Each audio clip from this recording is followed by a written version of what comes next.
Bonjour à tous. Donc aujourd'hui, on est le 5 juillet 2026. Je suis ici pour faire une vidéo afin de vous dévoiler le verdict de Madame la juge de la Commission d'accès à l'information du Québec concernant des documents retenus par le Centre universitaire de santé McGill, entre autres l'Hôpital général de Montréal et l'Hôpital de Montréal pour enfants. Pour ceux qui ne connaissent pas, là, qui arrivent sur la vidéo, qui se demandent de quoi je parle, on parle d'un enlèvement de bébé naissant, donc ma jumelle, née le 29 août 1974. Ma mère, Lucille, a accouché de 2 bébés en vie, en santé. Donc, on a fait croire que l'autre était une mole, qu'il n'y avait pas d'autres bébés. Et dans tous les documents médicaux, l'enquête qui s'est étalée sur 20 ans de temps démontre qu'il y a vraiment eu naissance de jumeaux en vie, en santé. Donc, il manque le dossier de l'autre bébé. Moi, j'ai reçu une partie de mon dossier. Il manque l'autre dossier de l'autre bébé. Empreinte de pied, constat de naissance, registre de naissance. Donc, il manque tout ça. Je vais juste mettre un peu de contexte avant et j'aurai quelque chose à vous lire avant de vous donner le verdict. Je vais expliquer parce que les gens qui arrivent, comme je dis, qui ne connaissent pas, ou même ceux qui connaissent, mais c'est un détail important. Moi, j'ai un dossier de naissance 485928 à l'Hôpital général de Montréal. Je vais essayer d'expliquer ça le plus simple possible. Le dossier 485928 comportait 2 identités, donc 2 personnes, moi et, logiquement, la jumelle. Donc, le Centre universitaire de santé McGill a avoué à la préaudience au mois de novembre 2025, le dossier 485928 contenait 2 personnes, OK, dans ce dossier-là. Là, Madame la juge, elle a demandé à l'avocat et à l'archiviste qui était là pour témoigner, parce que eux, ils ont dit qu'ils ont pris ce dossier-là, l'hôpital, ils ont scindé le dossier en 2, parce qu'il y avait 2 personnes. Il y a une partie du dossier qui appartient à moi, Madame Stéphanie Cyr, et l'autre partie appartient à une tierce personne. Moi, j'avais posé la question à l'avocat, l'autre partie du dossier, la personne à qui appartient ce dossier-là, c'est-tu la jumelle? Il ne m'a jamais répondu. Jamais. Ça a été le silence. Madame la juge avait demandé, OK, vous avez coupé le dossier en 2. OK, une partie appartient à Madame C, l'autre partie à une tierce personne. Mais sur quoi vous vous êtes basé pour dire que cette partie-là appartient à Madame Cyr et l'autre partie appartient à une tierce personne? Silence. Rien. On n'a pas su. Logiquement, c'est passé la jumelle, hein, tu sais. Fait que quand j'avais demandé à l'avocat, c'est ça, est-ce que c'est le dossier de la jumelle? Fait que il n'a pas répondu. Ça a été silence dans le sens qu'il n'a pas répondu oui, non. Ou, ce qu'il a répondu, en fait, c'est qu'il a dit essentiellement ce que Mme Cyr veut savoir, c'est à qui appartient le dossier. Non, non, non, non, non. Je ne vous ai pas demandé à qui, parce que vous ne pouvez pas me le dire, c'est à qui, c'est confidentiel. Mais je vous demande, c'est-tu le dossier de la jumelle?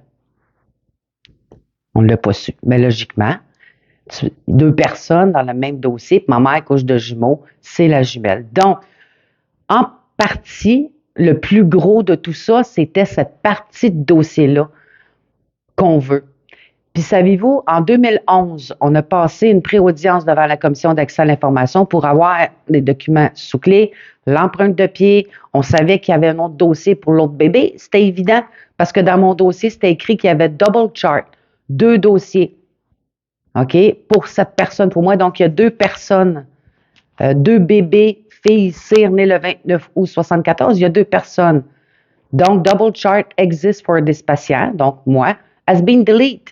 Fait que l'autre partie, elle a été effacée. Elle a été comme scindée, mise de côté.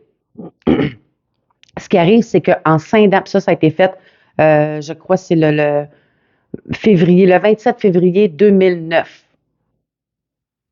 Fait que le 27 février 2009, ils ont décidé de scinder le dossier en 2 et de mettre la partie au rencard, sous clé. Ce qui arrive, c'est que ça, Pourquoi, pour quelle raison entre vous et moi qui ont fait ça? C'est parce que je commençais à faire des demandes. Et évidemment, pour éviter que quelqu'un, à un moment donné, se trompe, envoie ce dossier-là ou quoi que ce soit. En tout cas, ça a été mis de côté, inaccessible. Sauf la personne elle-même à qui appartient ce dossier peut l'avoir. Mais on s'entend que la jumelle, tu sais, si elle ne sait pas, puis tout, elle peut pas. Donc, en coupant le dossier, ils ont coupé un lien juridique, ce qui est illégal. Ils ne peuvent pas, ils n'ont pas le droit de faire ça. Parce que le lien juridique, à la base, la partie dossier, l'autre bébé, il y a toujours bien un lien entre lui et ma mère. C'est ma mère qui l'a accouché. Tu peux pas couper un lien comme ça pour éviter, pour, euh, pour empêcher la personne d'accéder à la vérité. J'ai toujours dit, la vérité se trouve dans ce dossier-là. Ben oui, c'est le dossier de l'autre bébé. Fait qu'ils nous ont mis ensemble. Donc, ça a été évoqué, mentionné en novembre. Fait que je vous mets dans le contexte un peu. Fait que c'est ça. Puis quand on avait été en 2011, 2012 pour l'accès, évidemment, nos documents, on n'a jamais pu les avoir. On a refait une demande quelques années plus tard parce que là, j'avais amené une autre information qui démontrait qu'il y a eu un transfert à l'hôpital de Montréal pour enfants de la jumelle, tu sais, de l'hôpital général à l'hôpital de Montréal pour enfants. J'avais amené un peu d'informations. Puis ça, c'était une pré-audience et c'était la même juge, Madame la juge, qui était dans le dossier. Donc, une fois de plus, ça l'a été. Non, vous avez tout reçu. Merci, bonsoir. Bon, les années ont filé. Dans les dernières années, c'est comme là, ça fait 20 ans qu'on est là-dedans, je le dis souvent, mais c'est ça pareil, hein, c'est pas à minimiser. Donc, je suis allée chercher d'autres informations pour la cour, pour l'accès qu'on vient de passer. J'ai fait des audios, je suis allée chercher des témoignages, des preuves audio, des documents. J'avais du stock. Vraiment beaucoup, beaucoup de nouvelles informations. Parce que ce qui arrive avec l'accès à l'information, quand on va jouer dans un verdict qui a déjà été donné, il faut amener de la nouvelle preuve, comme de quoi que... Parce qu'ils ne peuvent pas renverser, ils ne peuvent pas canceller le verdict qui a déjà eu lieu, mais ils peuvent l'annuler. Fait qu'il faut que j'emmène quelque chose pour dire, regarde, j'ai la preuve là. Fait que ce qui a été dit avant, tu sais, ça vient comme... Vous comprenez ce que je veux dire, là? Ça vient comme... c'est ça, changer le verdict entre vous et moi, là, dans nos termes, là. Fait que c'est ça. Fait que là, moi, c'est ça. J'ai emmené ça, j'ai mis le paquet, j'ai tout emmené. Donc, c'est ça, c'est de la nouvelle preuve. Par contre, mes documents, mes audios, tout ça, étant donné que c'était en 2016 qu'il y a eu, c'était en 2016, oui, après 2016, le verdict de la cour antérieure, tout ça, mais il ne fallait pas que j'emmène des documents qui ont été déjà jugés. Tu sais, par la chose jugée. Il ne faut pas que j'emmène des documents qui ont déjà été examinés et jugés. Fait que moi, ce que j'avais emmené, c'était des nouveaux documents qui ont été apportés. Donc là, je vais vous lire la plaidoirie parce que la plaidoirie, là, c'est indispensable, c'est important que je vous la lis parce que qu'est-ce qui est arrivé, c'est en février, on a pris tout le temps pour faire ça, puis quand je suis arrivée pour ma plaidoirie, il restait comme une quinzaine de minutes. Fait qu'au lieu de garocher ça de même puis de faire ça vite fait, c'est trop important. J'avais dit à Madame la juge, est-ce que je peux vous l'envoyer, dans le fond, par courriel ou la faire par écrit? Elle dit, il n'y a pas de problème. Fait qu'elle dit, combien de temps vous voulez? Je dis, ben, donnez-moi une semaine à peu près. Fait qu'elle a accepté ma demande. Fait qu'on a fait une semaine. On a travaillé là-dessus. Quand je dis on, c'est moi et une âme charitable, si on veut, une bonne samaritaine qui m'a donné un coup de pouce là-dedans. Donc, j'ai repris ma plaidoirie, je l'ai repaufinée, on a tout fait ça comme il faut, on a travaillé des jours, des heures, des nuits. Littéralement, on a passé à un moment donné 2 nuits là-dessus. 2 nuits, jusqu'aux petites heures du matin, il était rendu 6 heures, 6h30. Même mon père a dit, tu dors pas encore? Je dis, ben non, on travaille là-dessus. Fait qu'on a travaillé très, très, très fort pour tout emmener ça. Donc, je vais vous la lire. J'ai caché les noms de certaines personnes. Dans le fond, ça a été dit public là, quand même, là, mais c'est ça. J'ai juste par respect puis tout ça, il y a certaines personnes que je mentionne pas le nom dedans. Donc, c'est ça. Donc, je vais y aller avec la plaidoirie que je vous lis ça. À l'instant, j'ai une petite minute. Fait que c'est ça. Fait que j'allais dire que tous ceux qui ont assisté à l'audience par visioconférence. Non, pas pu eux autres non plus l'entendre, bien sûr, et la voir. Donc là, c'est la première fois que je l'expose, que les gens vont être au courant. Donc, c'est ça. Comme là, vous savez que maman a accouché de jumeaux, de jumelles, moi et ma jumelle. On l'a nommé, je l'ai nommé dans un podcast que j'ai fait dernièrement au Parloir avec Cédric Bergeron. J'ai mentionné son nom. Donc, c'est Debbie Doyle. Donc, comme ça va être plus facile aussi quand je vais parler parce qu'elle a été mentionnée à la cour publiquement. J'étais obligée de nommer son nom étant donné que je parlais de son dossier. Je ne pouvais pas changer son nom, quoi que ce soit. Donc, Debbie Doyle. Donc, ça concerne Debbie Doyle et ses parents. Juste expliquer le contexte. J'en avais parlé dans le podcast, mais pour ceux que c'est la première fois, ma mère, elle accouche à l'hôpital général de Montréal le 29 août 74. La veille, le 28 août 74, il y avait une Madame Doyle qui est rentrée accoucher à l'hôpital général de Montréal. Elle a accouché d'un bébé mort-né. Donc, le lendemain soir, ma mère rentre à l'hôpital enceinte de 2 bébés, puis elle est sortie de l'hôpital avec un. Donc, il manque un bébé. Le bébé a disparu, il a été... Fait que cette Madame Doyle-là, qui avait eu un bébé mort-né la veille, le 28 août, est ressortie de l'hôpital le 2 septembre 74 avec un bébé vivant dans ses mains. Fait que c'est ça, pour vous mettre le contexte, parce que je commence par elle. Ma plaidoirie est en ordre chronologique, fait que ça va être facile à suivre. Donc, je vais vous la lire. Donc, Madame la juge, suite à l'audience du 4 février 2026, c'est avec respect que je vous soumets ma plaidoirie. Donc, la mise en contexte. Le 28 août 1974, à 15h30, Madame Doyle, si nommée après Madame Doyle, enceinte d'un bébé, entre à la maternité de l'hôpital général de Montréal, accompagnée de son mari, M. Doyle, tel qu'il apparaît de la feuille sommaire d'obstétrique déposée en soutien sous la cote D12 015. Lors de son admission à 15h30, Mme Doyle déclare avoir eu un enfant vivant et un avortement tel qu'il apparaît dans la pièce D12 015 en soutien. À 15h43, Mme Doyle, après plus de 40 semaines de gestation, accouche d'un bébé mort-né, tel qu'il apparaît des notes de la feuille sommaire d'obstétrique déposée en soutien sur cette feuille. Sur ce même document, on peut lire un peu plus bas, dans la section Baby, la mention Enfant Assessment Dead on Call. Le tout tel qu'il apparaît du document D12 015 déposé en soutien. Et j'aimerais vous le montrer, ce document-là. Bien sûr, c'est un document que Debbie Doyle m'a envoyé. Elle m'a envoyé le dossier qu'ils ont envoyé. Donc, ici, j'ai caché toutes les informations. C'est seulement pour que vous voyez. Hein? On n'invente pas des choses. Tout ça, c'est réel. Puis des fois, c'est le fun de voir la preuve. Donc, je vais vous le montrer ici. Attendez un petit peu. Donc, si vous voyez Doyle qui est là, je vais vous montrer la date aussi, là.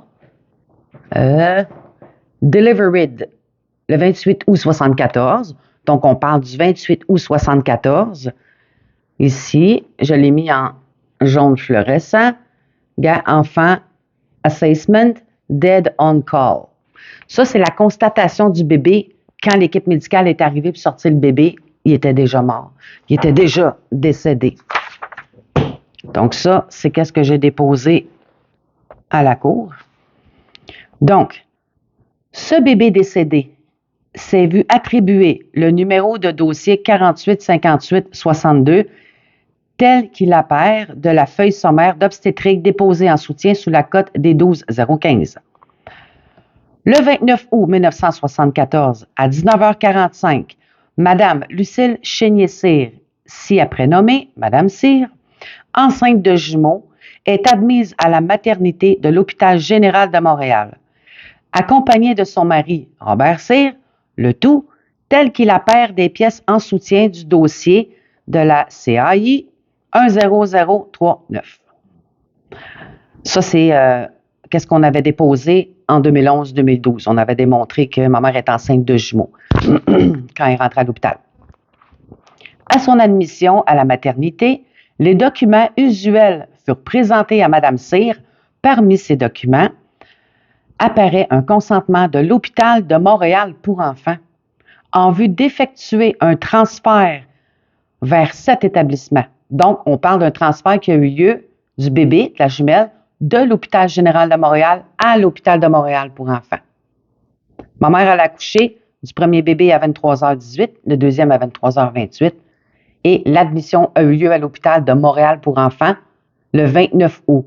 Je dis le 29 parce que quand ma mère a accouché le 29 août, mais tard le soir, une demi-heure plus tard, on tombait le 30. Fait que dans la demi-heure qui a suivi la naissance, le bébé a été transféré à l'Hôpital de Montréal pour enfants.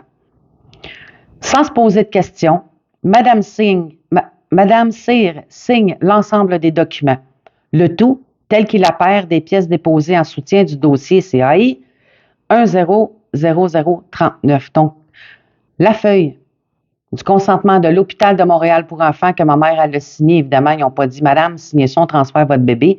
Puis quand tu es dans une douleur, tu es à l'hôpital, on regarde. Le 3/4 du monde ne regarde pas ce qu'il signe. Donc, elle a signé. Donc, ce document-là avait déjà été déposé antérieurement. Monsieur et Madame Cyr sont dirigés vers une salle afin de passer un ultrason. L'infirmière confirme qu'on entend bien les 2 cœurs fétales.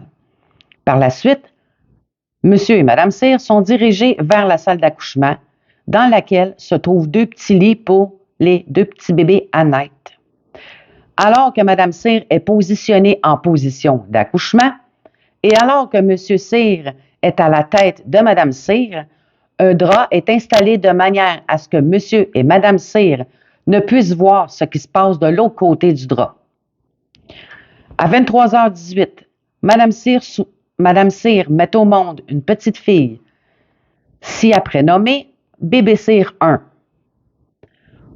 Comme en fait de foi son témoignage le 4 février 2026 devant la commission, Mme Cyr se souvient de l'avoir prise et de l'avoir embrassée.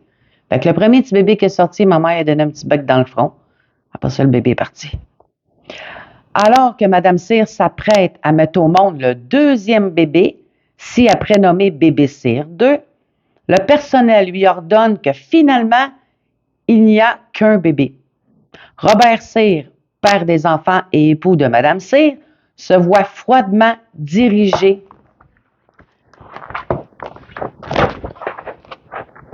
hors de la salle d'accouchement. Alors qu'au même moment, une infirmière quitte la salle d'accouchement avec Bébé Cyr 1.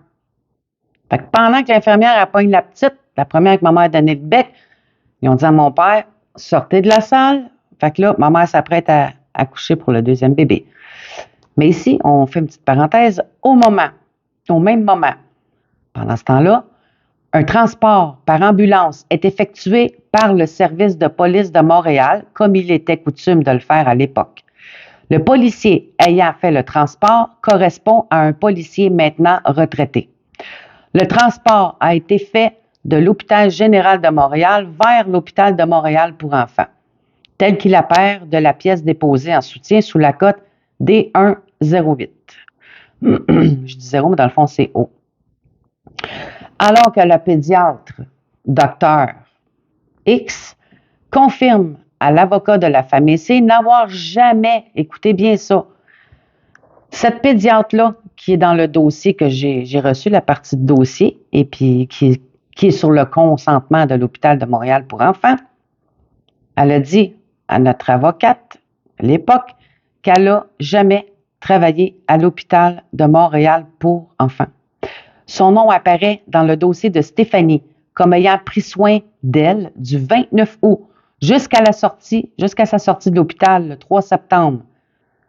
Comment le docteur X peut-elle avoir pris soin de Stéphanie alors que celle-ci n'a jamais quitté l'hôpital général de Montréal? Donc, la pédiatre, elle ne travaillait même pas à l'hôpital général de Montréal, elle n'a jamais travaillé là, elle le dit. Elle travaillait seulement à l'hôpital de Montréal pour enfants. C'est sûr, quand il y a des transferts, des switches, il va y avoir une pédiatre qui va faire le transfert. Donc, docteur X confirme à l'avocat qu'elle n'était pas présente à l'accouchement de Mme Cyr. En plus, elle n'était même pas présente à l'accouchement, puis pourtant, elle était là, selon le document que j'ai dans mon dossier, à 23h18.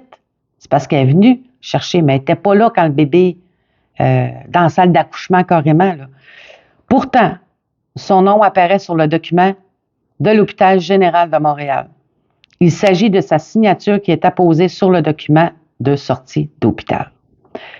Si, comme mentionné dans le dossier de Stéphanie, par le formulaire AH101, sur lequel apparaît le numéro de dossier 485928, Dr X a pris soin d'un bébé amené par ambulance à l'Hôpital de Montréal pour enfants du 29 août 1974 au 3 septembre 1974. Il ne peut vraisemblablement s'agir de Stéphanie, mais de l'autre bébé, mais possiblement de l'autre bébé. Lors d'une discussion entre l'avocat et M. X d'Urgence Santé, ce dernier confirme qu'il s'agit d'un document faisant état d'un transport par ambulance. Fait que voyez-vous, même Urgence Santé le confirme, c'est effectivement un transport ambulancier. Mais moi, je suis toujours restée avec ma mère à l'hôpital. Le formulaire AH101 est au dossier attribué à Stéphanie sous le numéro 485928, tandis que le formulaire de consentement par Mme Cyr pour des soins à l'Hôpital de Montréal pour enfants se trouve dans le dossier de Mme Cyr. Or, Stéphanie n'a jamais quitté l'Hôpital général de Montréal selon M. et Mme Cyr. Comment expliquer alors qu'un document, le formulaire AH101 et des notes de la pouponnière dont la pièce a été déposée en pièce dans le dossier CAI 10039, contenu dans le dossier de Stéphanie, porte la signature de Dr X. Le tout tel qu'apparaît le document déposé sous la cote D108, page 1, 2, 3. Les notes de l'avocat confirment que malgré ces nombreuses demandes, aucun des dirigeants ne semble vouloir collaborer à éclaircir le présent dossier, le tout tel qu'il apparaît dans le document D609, pages 1 et 2. Alors que l'avocat s'adresse à Mme Marie-Josée Bilodeau du service des archives de l'Hôpital général de Montréal afin d'obtenir le dossier complet de Mme Lucille Chénier-Cyr, cette dernière affirme qu'il n'existe aucun dossier au nom de Mme Cyr, Lucille Chénier. Pourtant, le dossier existe sous le numéro de dossier 475262, le tout tel qu'il apparaît du document D18020. Donc, quand notre avocate a fait la demande à l'archiviste Mme Marie-Josée Bilodeau à l'Hôpital général de Montréal, elle voulait avoir le dossier de Mme Lucille Chénier-Cyr. Elle avait déjà, l'avocate, le dossier, mais pour faire une demande formelle, pour voir qu'est-ce qu'elle avait envoyé. Bien, cette dame-là, l'archiviste, lui répond qu'il n'y a aucun dossier à ce nom. Imaginez-vous. Puis l'avocate a dit, je sais bien, je l'ai dans les mains, le dossier. OK. Puis l'autre dame, l'archiviste, a dit qu'il n'y a aucun dossier à ce nom. Malgré les paroles de l'infirmière à propos de l'absence du deuxième bébé, celui de 23h28, Mme Cyr accouche d'un deuxième enfant, ci-après nommé bébé Cyr 2. Le tout tel qu'il apparaît des pièces déposées en soutien dans le dossier de la CAI 10039.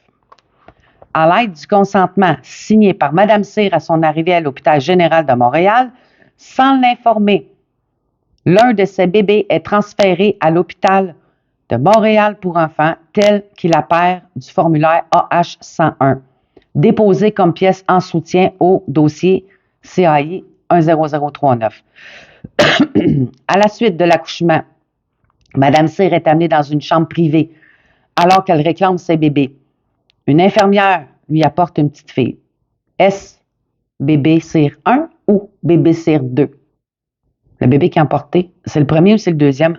Le 2 septembre 1974, alors que des documents mentionnent que Mme Doyle a accouché d'un bébé mort-né, elle quitte l'Hôpital général de Montréal avec un bébé-fille. Le tout tel qu'il apparaît dans la pièce D12015, page 2, déposée en soutien. Alors que le numéro de dossier 485862 a été attribué au bébé mort-né, la famille Doyle quitte la maternité avec un bébé vivant, à qui on a également attribué le numéro 485862. Donc, le bébé mort-né portait ce numéro de dossier-là. Et quand, si on peut dire ça comme ça, ils ont refilé la jumelle à Mme Doyle, ils ont continué les notes dans le même dossier. Parce qu'il ne pouvait pas y donner le 485928 à changer de maman. Donc, ils ont continué comme si c'était le bébé de Mme Doyle. Le 3 septembre 1974, alors que Mme Cyr a accouché de jumeaux, elle quitte l'hôpital général de Montréal avec un seul bébé-fille. Sur cette feuille sommaire, il est indiqué qu'elle a quitté l'hôpital après 5 jours d'hospitalisation, le tout tel qu'il apparaît des documents déposés en soutien à la CAI 10039. 10039. Toutefois, sur la feuille sommaire de la sortie d'hôpital de Stéphanie Cyr, si après nommée Stéphanie, tel qu'il apparaît de la pièce D2102, page 5, il est indiqué que cette dernière a quitté le 3 septembre 1974, après 6 jours d'hospitalisation, ce qui nous emmène au 28 août 1974.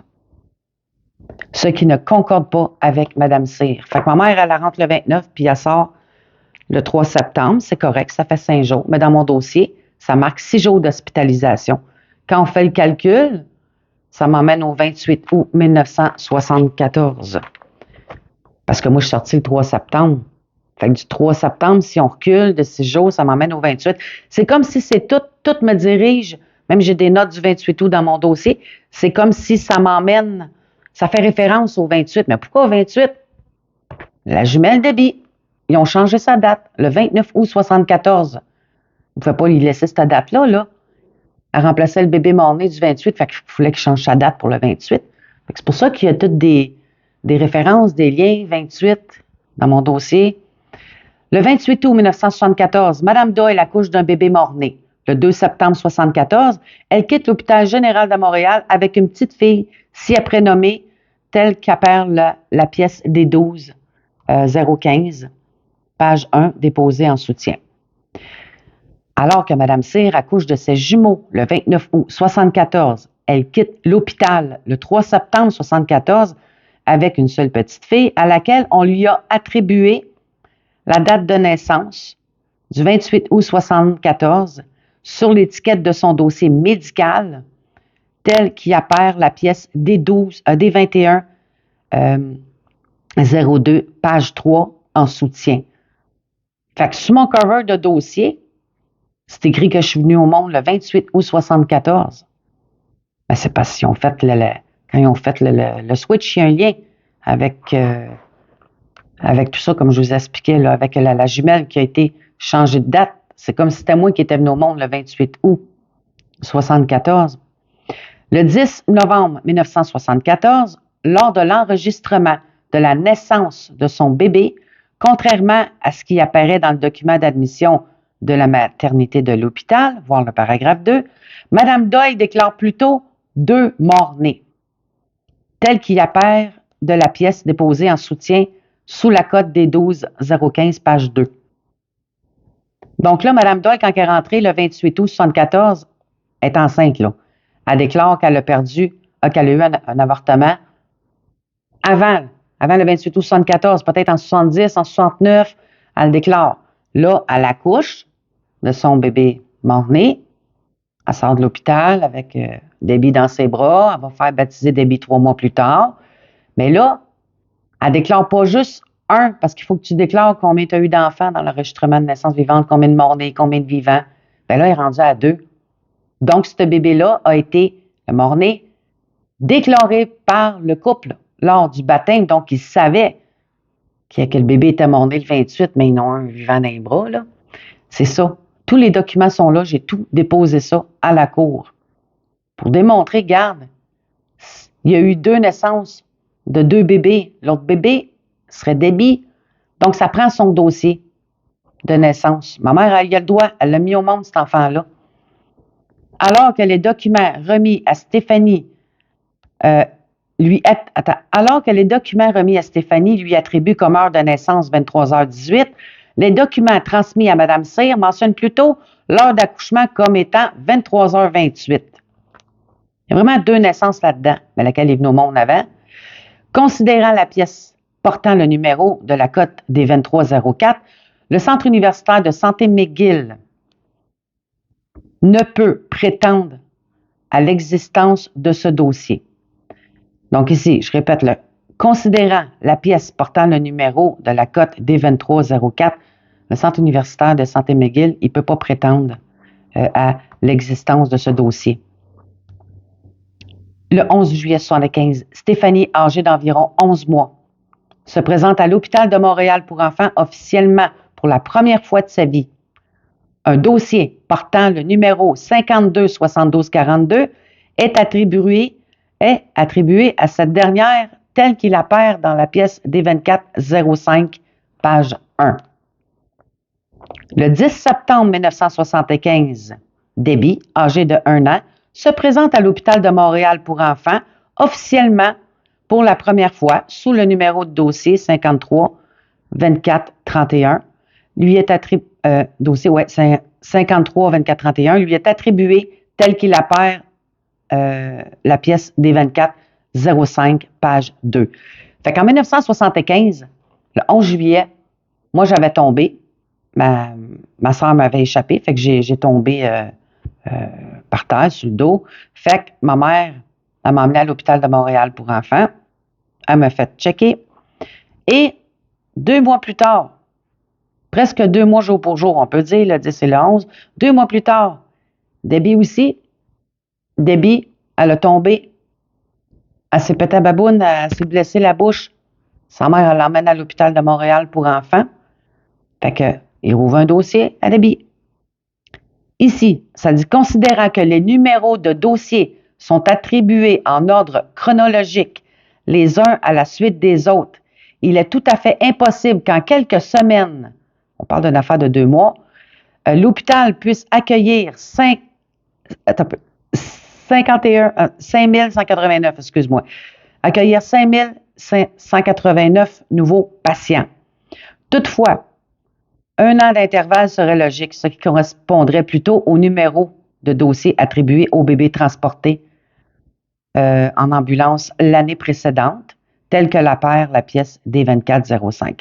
Donc, quand que ma mère m'a amené à l'hôpital de Montréal pour enfants, il y avait déjà un dossier d'ouvert, 52-72-42, d'un bébé-fille né le 29 août 74. Fait qu'il y avait eu une petite fille de transférée, un petit bébé-fille, même date de naissance. Tu sais, c'est pour ça c'est mélangeant quand c'est des jumeaux, tant que les heures de naissance qui différencient. Mais en tout cas, il y avait ouvert un dossier à ce moment-là, quand elle a été transférée. Fait que moi, je retourne, puis quand j'arrive là, ben, c'est sûr qu'ils voient que ma mère, elle amène un petit bébé-fille. Fait que quand ils rouvrent le dossier, oh, ben oui, Madame Lucille Chénier, bébé-fille, hein, bébé-fille Cyr né le 29 août, puis Madame Cyr, ma mère, elle a un petit bébé-fille né le 29 août d'un bras. Eux autres pensent que c'est la même, là. C'est pas la même. C'était la jumelle. C'est juste pour vous démontrer ici, en mettant le numéro de débit de dossier et mon numéro de dossier à Children, si on serait allé pour la première fois, ben elle est allée pour la première fois, mais moi, je serais allée pour la première fois, qu'il n'y aurait jamais eu de transfert. Normalement, nos numéros auraient dû se suivre à 2 mois d'intervalle. Vous comprenez? C'est pour ça là, qu'on fait ressortir ça. Fait que ça vient démontrer que mon dossier, plus le chiffre est bas, plus il est vieux. Il était déjà ouvert. Ça, c'est certain d'après ça. Puis n'importe quel hôpital, c'est toujours comme ça.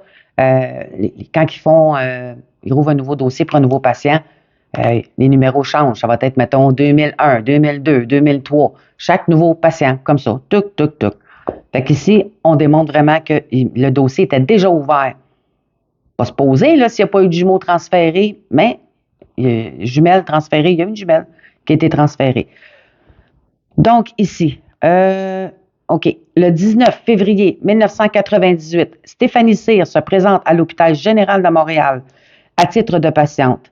À ce moment, lorsque l'hôpital général de Montréal crée un dossier à Stéphanie, ils m'ont créé un dossier, sur la feuille d'admission, de ce dossier-là, de cette journée-là, 19 février, de manière tout à fait étonnante, nous pouvons y lire « né de père inconnu » avec une date de naissance du 28 août 74.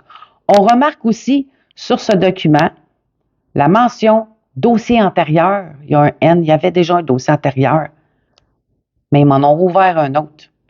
Le tout tel qu'apparaît dans la pièce D15 018. C'est comme cette information-là, 28 août, père inconnu, puis à l'hôpital de Montréal pour enfants passant, c'était marqué père inconnu aussi. Fait que quand ils ont transféré la petite, ils ont marqué père inconnu dans le dossier. Pourtant, ma mère était mariée avec Robert, là, mon père c'est Robert. Fait qu'on voit bien que la petite qui a été transférée, adoption, tout ça, père inconnu, la maman. Tu sais, ma mère, elle l'a jamais donné en adoption, mais quand il y a des cas d'adoption, souvent, il marque le nom de la mère puis le père inconnu. En tout cas, fait que ça m'a rattrapé. C'était dans le système, à quelque part. Parce que quand ils me cherchaient, là, tu sais, en 98 pour mon dossier, ils ne me trouvaient pas. Mais tu sais, ils ont rouvert un nouveau dossier. Mais il y a quand même l'information sous le nom de Cyr. Parce que mes changements à Cyr, Doyle, c'est pour ça. C'est vraiment, il y a eu quelque chose qui s'est passé là. C'est pour ça que c'est comme ça me suit. À partir de février 2005, toujours à la recherche de la découverte de la vérité concernant la naissance des jumeaux les jumeaux, la famille Cyr entreprend des démarches afin d'obtenir les dossiers de naissance et d'accouchement des jumeaux nés le 29 août 1974. En février 2005, en guise de réponse à sa demande d'accès visant l'obtention de son dossier de naissance complet, cette dernière reçoit plutôt une parcelle de 4 pages de dossier de Mme Cyr, portant le numéro 4752-62. Donc, il ne m'envoyait même pas mon dossier la première fois que j'ai demandé mon dossier de naissance. Entre 2005 et 2009, Mme Cyr, espérant toujours découvrir la vérité, entourant la naissance des jumeaux et la disparition d'un d'entre eux, demande son dossier d'accouchement, le dossier de naissance des jumeaux, les ultrasons, la pathologie, bref, l'entièreté des dossiers la concernant et ou concernant la naissance de ses jumeaux. Ma mère, elle avait demandé le dossier de ses jumeaux à l'époque. Elle l'a jamais eu. Entre 2005 et 2009, Mme Cyr et Stéphanie reçoivent des documents de manière parcellaire, sans jamais recevoir l'entièreté des documents demandés. Ils ont joué avec les documents, c'est épouvantable. Après ça, ils disent, vous faites avec des demandes. Ben oui, Christy, donne-moi mon dossier dans son entièreté. Donne-moi-les toutes. Tant qu'à envoyer ça par bout, peut-être soit temps qu'on se décourage. Puis... Mais quand tu regardes, t'envoies le dossier, la demande est claire, t'envoies le tout. Autour de 2007-2008, Stéphanie Cyr reçoit une parcelle de son dossier de l'Hôpital général de Montréal. C'est à ce moment qu'elle constate qu'un nouveau numéro de dossier lui a été attribué, soit le 115-9990. L'archiviste de l'Hôpital de Montréal pour enfants affirme que seul un changement de nom peut générer un nouveau numéro de dossier. Le tout tel qu'il apparaît de la pièce déposée en soutien sous la cote D2 et D3 de l'audio. Fait que quand il trouve un nouveau numéro de dossier, c'est parce que tu as changé de nom, tu as changé de date de naissance, il y a de quoi qui s'est passé là, tu sais. Parmi les documents reçus, plusieurs soulèvent notre attention, dont le document Diagnostic Twin Pregnancy, déposé en soutien sous la cote D20-01. Le document avec le nom de famille Doyle est un document masqué par un post-it. Ce sont des informations faisant partie des pièces déposées en soutien dans la CAI, de dossier à la CAI antérieurement, là, 100039. Le tableau comparatif déposé, parce que j'avais fait un tableau comparatif, j'avais mis le dossier de ma mère d'accouchement, okay, des screenshots, comme on dit, comme les heures de naissance, puis dans mon dossier, l'heure de naissance, tout ça, tu regardes ça, côte à côte, il y a naissance de jumeaux en vie, en santé. Donc, ce tableau-là que j'avais fait, je l'ai déposé à Madame la juge. Le document avec le nom de famille Doyle, OK, c'est ça, oui, tableau comparatif, excusez-moi, démontre qu'il a bel et bien eu naissance de 2 bébés, 2 naissances, les signes vitaux Apgar, qui appelle, des 2 bébés, soit bébé Cyr 1, 9, 10, et bébé Cyr 2, 8, 9. et bien plus encore. Fait que ça, c'est quand le bébé vient au monde. Ils vont faire les tests, ouais, s'il est vivant. S'il est vivant, s'il y a des beaux signes Apgar, s'il a pleuré, son teint, tout ça. Fait que dans le fond, le bébé, il est là, il tripote, il est vivant, il est pas mort, là. C'est pas une mole. Parce qu'une mole, ça n'a pas de signes vitaux, ça n'a pas de vie, ça n'a rien, c'est mort. Ça n'a pas de cœur, c'est une boule de chair. Fait que 8-9 pour des beaux signes vitaux de même, c'est pas pire, puis 9-10 aussi. Donc, en février 2009, les archives de l'Hôpital général de Montréal permettent à Stéphanie Cyr de consulter sur place les dossiers 485928 et le 1159990 et le 475262 de ma mère. Lors de cette visite, après avoir constaté que le nom de famille Doyle apparaît dans le dossier 485928, donc dans mon dossier, j'ai le nom de Doyle, biffé, puis c'est écrit Cyr en haut. L'archiviste procède à une vérification dans le système informatique. À la suite de cette vérification, dans tout le système informatique des établissements du Centre universitaire de santé McGill, c'est important ce que je dis là, l'archiviste confirme une seule naissance sous le nom de Doyle pour cette période et mentionne, que la date mentionne la date de naissance de ce bébé étant comme le 28 août 1974. L'archiviste me transmet plutôt le numéro de dossier 485862. Donc ici, l'archiviste a procédé à une recherche, puis dans le Centre universitaire de santé McGill, tu as l'hôpital La Chine, il y a Royal Victoria, Children, tu sais, sont affiliés. Centre universitaire dans tout le Centre universitaire de santé McGill. La seule naissance sous le nom de Doyle, dans cette date-là, le 28 août 1974. Et c'est Madame Debbie Doyle. En fait, le bébé est mort-né, mais ensuite, ils ont remplacé par Debbie. Donc, il y a une seule naissance. Fait que ça peut pas être une autre personne, on peut pas se tromper. C'est vraiment cette personne-là. C'est vraiment Debbie Doyle, cette famille Doyle-là. Le 27 février 2009, à la suite de la visite de Stéphanie aux archives, le dossier 485928 est scindé. Quand je vous expliquais au début, là, c'est le 27 février 2009, le dossier a été, après que j'ai été consulter mon dossier, quand je suis sortie de là, ils ont scindé le dossier en deux.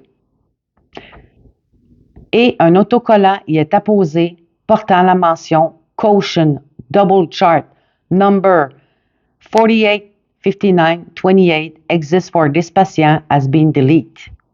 Fait qu'il y a deux dossiers qui portent le numéro 485928 qui existent pour ce patient.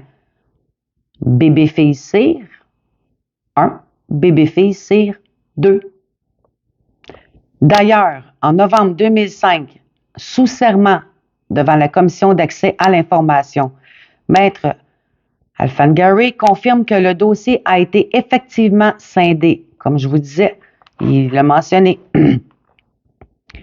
Le 13 mars 2009, une plainte au service de la police de Montréal fut déposée sous l'article 281 du Code criminel, enlèvement d'un enfant de moins de 14 ans.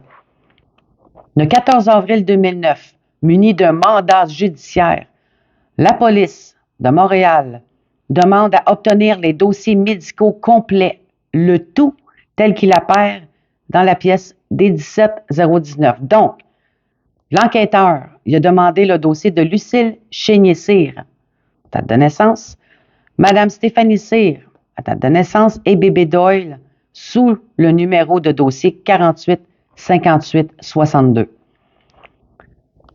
Petite parenthèse, tu sais, quand on parlait de l'avocat qui a confirmé que le dossier a été scindé en deux, il y a une partie qui appartient à une autre personne, tout ça, c'est évident que c'est le dossier de la jumelle, mais depuis le tout début de l'accès à l'information, pendant toutes ces années-là, on s'est battu, comme je disais, pour dire qu'il y a d'autres dossiers, puis il manque le dossier de la... Ils ont tout le temps dit, non, vous avez tout reçu, il n'y a rien d'autre, puis tout, puis lui, il s'en vient avouer qu'il a été coupé en deux, mais, tu sais, ça concerne pas Mme C, c'est une tierce personne, c'est la jumelle, c'est le dossier de l'autre bébé. Parce que qu'est-ce qu'une autre personne par rapport viendrait faire dans mon dossier de naissance le 29 août 1974? Je continue.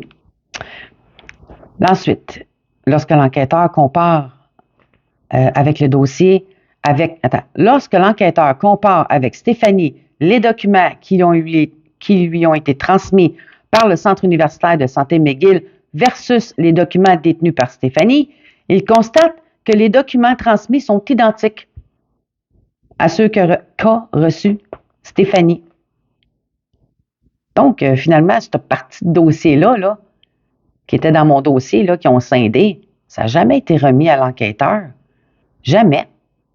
Il fallait, parce que regarde, il dit ici, le dossier de Mme Stéphanie Cyr et le dossier du bébé doll, tout ça, ça a tout un lien, c'est tout relié. Il aurait dû remettre, l'archiviste, elle aurait dû remettre le dossier 485928 dans son entièreté. Puis, elle a scindé le dossier le 27 février 2009, puis le 13 mars 2009, la plainte est ouverte, puis peut-être 2-3 semaines après, peut-être un mois, même pas 3 semaines après, la demande a été faite. Fait qu'elle venait de le scinder, là. Elle savait là, qu'il existait cette partie de dossier-là. Ça n'a jamais été remis au sergent détective. De ce que lui m'a dit, c'était tous les mêmes documents. Le 16 mai 2011, l'avocat responsable de l'accès à l'information de l'époque du Centre universitaire de santé McGill s'adresse au SPVM. OK, quand on est venu pour passer devant la commission d'accès à l'information en 2011, OK, afin d'obtenir le sommaire d'enquête, mais plus précisément le dossier de naissance de Stéphanie Cyr du 29 août 1974, le tout tel qu'il apparaît dans la pièce D1203, page 11.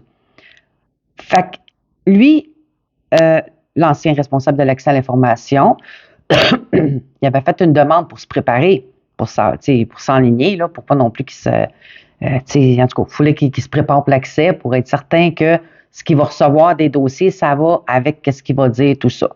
Il a demandé le sommaire d'enquête, puis j'ai montré la feuille.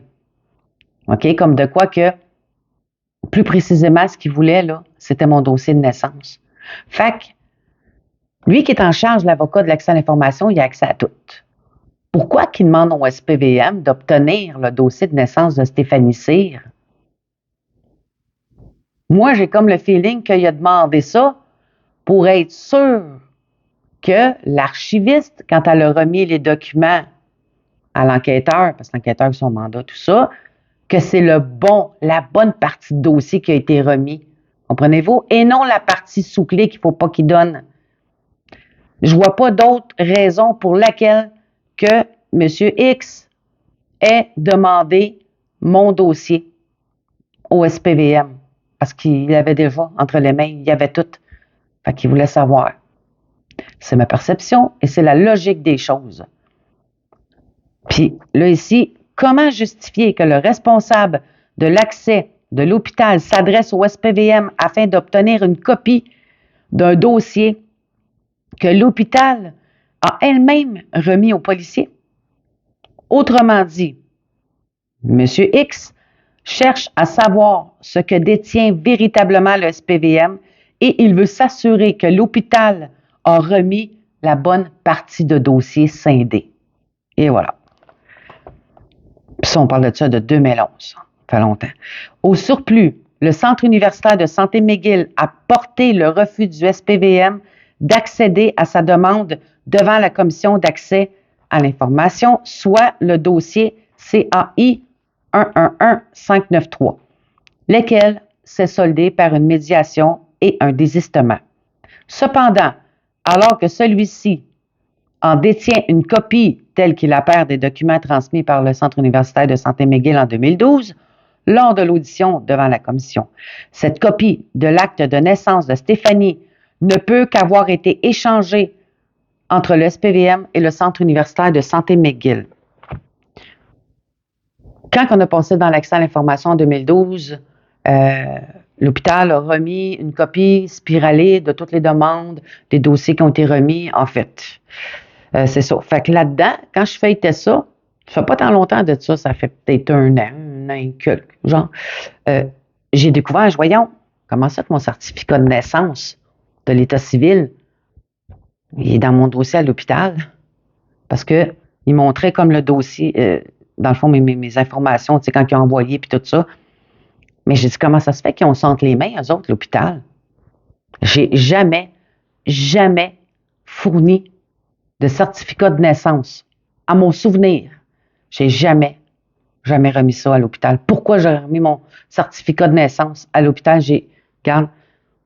Fait que là, je me dis, la seule place d'où c'est qu'il y aurait eu ça, c'est quand on avait été porté un document, là, un cartable de 200 pages au SPVM, toutes nos informations, les dossiers, puis tout. J'avais mon certificat de naissance là-dedans. Ça, je me rappelle très bien. Mais à part de ça, puis quand on parle de 2009, là, que la plainte a été déposée, j'ai remis ça, et 2011. En 2012, quand on a passé officiellement en audience, c'est là que ça a été mis dedans. Fait que c'était entre 2009 et 2012. J'ai jamais donné ça à personne, moi. Donc, ça veut-tu dire, et je me demande, ça veut-tu dire que finalement, parce que le SPVM a répondu à l'hôpital, on ne peut pas vous remettre ça, c'est confidentiel. Lui, il voulait avoir mon dossier de naissance et tout ça. Mais, avec la loi et tout, mais finalement, il y a eu une déshésitation, donc, tu sais, ils sont allés en médiation, puis il y a eu comme un entente hors cours, si on veut, en médiation. Ça veut-tu dire que l'autre est content parce qu'il a eu ce qu'il voulait, mais l'autre n'était pas supposé? Il donnait, je ne sais pas. Ça, j'ai jamais pu le savoir. Mais en tout cas, ce qui m'avait troublé, c'était comment est-ce qu'ils ont fait pour avoir ça? Le certificat de naissance. J'ai jamais donné ça à l'hôpital. Il y a quelqu'un qui a remis ça. J'ai jamais donné mon autorisation là-dedans. Parce que l'hôpital a eu ça dans les mains. Donc, je continue. Ça, c'est ça. Alors, qu'on clamait depuis toujours qu'il manquait des documents à nos dossiers, alors qu'en 2012 et en 2016, les demandeurs avaient informé la commission de l'existence de ces documents manquants, alors que l'organisme niait l'existence même de ces documents, c'est en novembre 2025, lors de l'audience devant la commission, que Maître Alfangary admet enfin et confirme que le dossier 48-59-28 a été scindé. La décision de 2012 et 2016 de la Commission d'accès à l'information ont été rendues sur la base des déclarations mensongères de l'organisme quant à l'inexistence des documents demandés. Or, les pièces maintenant produites et la déclaration de Maître quant à l'existence de ce document démontrent que les représentations de l'organisme faites à l'époque sous serment devant la commission étaient mensongères. Fait qu'ils ils ont caché, on a la preuve. Tu sais, je peux bien pas dire d'autre chose, c'est ça, les faits sont là. Fait que pendant toutes ces années-là, je trouve ça dégueulasse, c'est dégoûtant, parce qu'on a tapé des mains puis des pieds pour obtenir ces documents-là, puis c'était passé. Là, on emmène des preuves, tout ça. Puis, tu vois, ben lui, il l'a avoué, il l'a dit. Le dossier a été scindé. Ben, j'ai dit, ben voyons, ils n'ont jamais dit ça avant. Puis cette autre partie de dossier-là, il y avait une personne avec moi dans mon dossier. C'est pas Georgette de Chibougamau qui est venue au monde en 1937, là, qui était dans mon dossier, là. Hein? C'est la jumelle. Fait qu'ils ont caché l'autre dossier. C'est évident, c'est clair. Donc, je continue. Le 8 octobre 2014, Debbie Doyle fait une demande à l'hôpital général de Montréal et à l'hôpital de Montréal pour enfants afin d'obtenir son dossier de naissance, tel qu'il apparaît dans la pièce D14 au 17. La journalisation, ça c'est important, ce contexte-là ici que je vais vous dire. Je vais vous montrer ici 2 documents. Je vais continuer de lire l'autre, puis après je vais vous montrer les documents. La journalisation démontre que le 14 octobre 2014, quelques jours après avoir reçu la demande, de Debbie Doyle, le docteur X, médecin accoucheur de Mme Cyr, donc celui qui a mis au monde les jumelles, moi et Debbie, consulte le dossier de cette dernière, soit le dossier 47-52-62. Pourtant, Mme Cyr n'était pas sous ses soins et ne l'a pas revue depuis la naissance de ses jumelles. En fait, elle l'a revue en 75 pour sa ligature des trompes. Ma mère, elle avait eu la ligature, fait qu'elle était retournée à l'hôpital pour avoir sa ligature.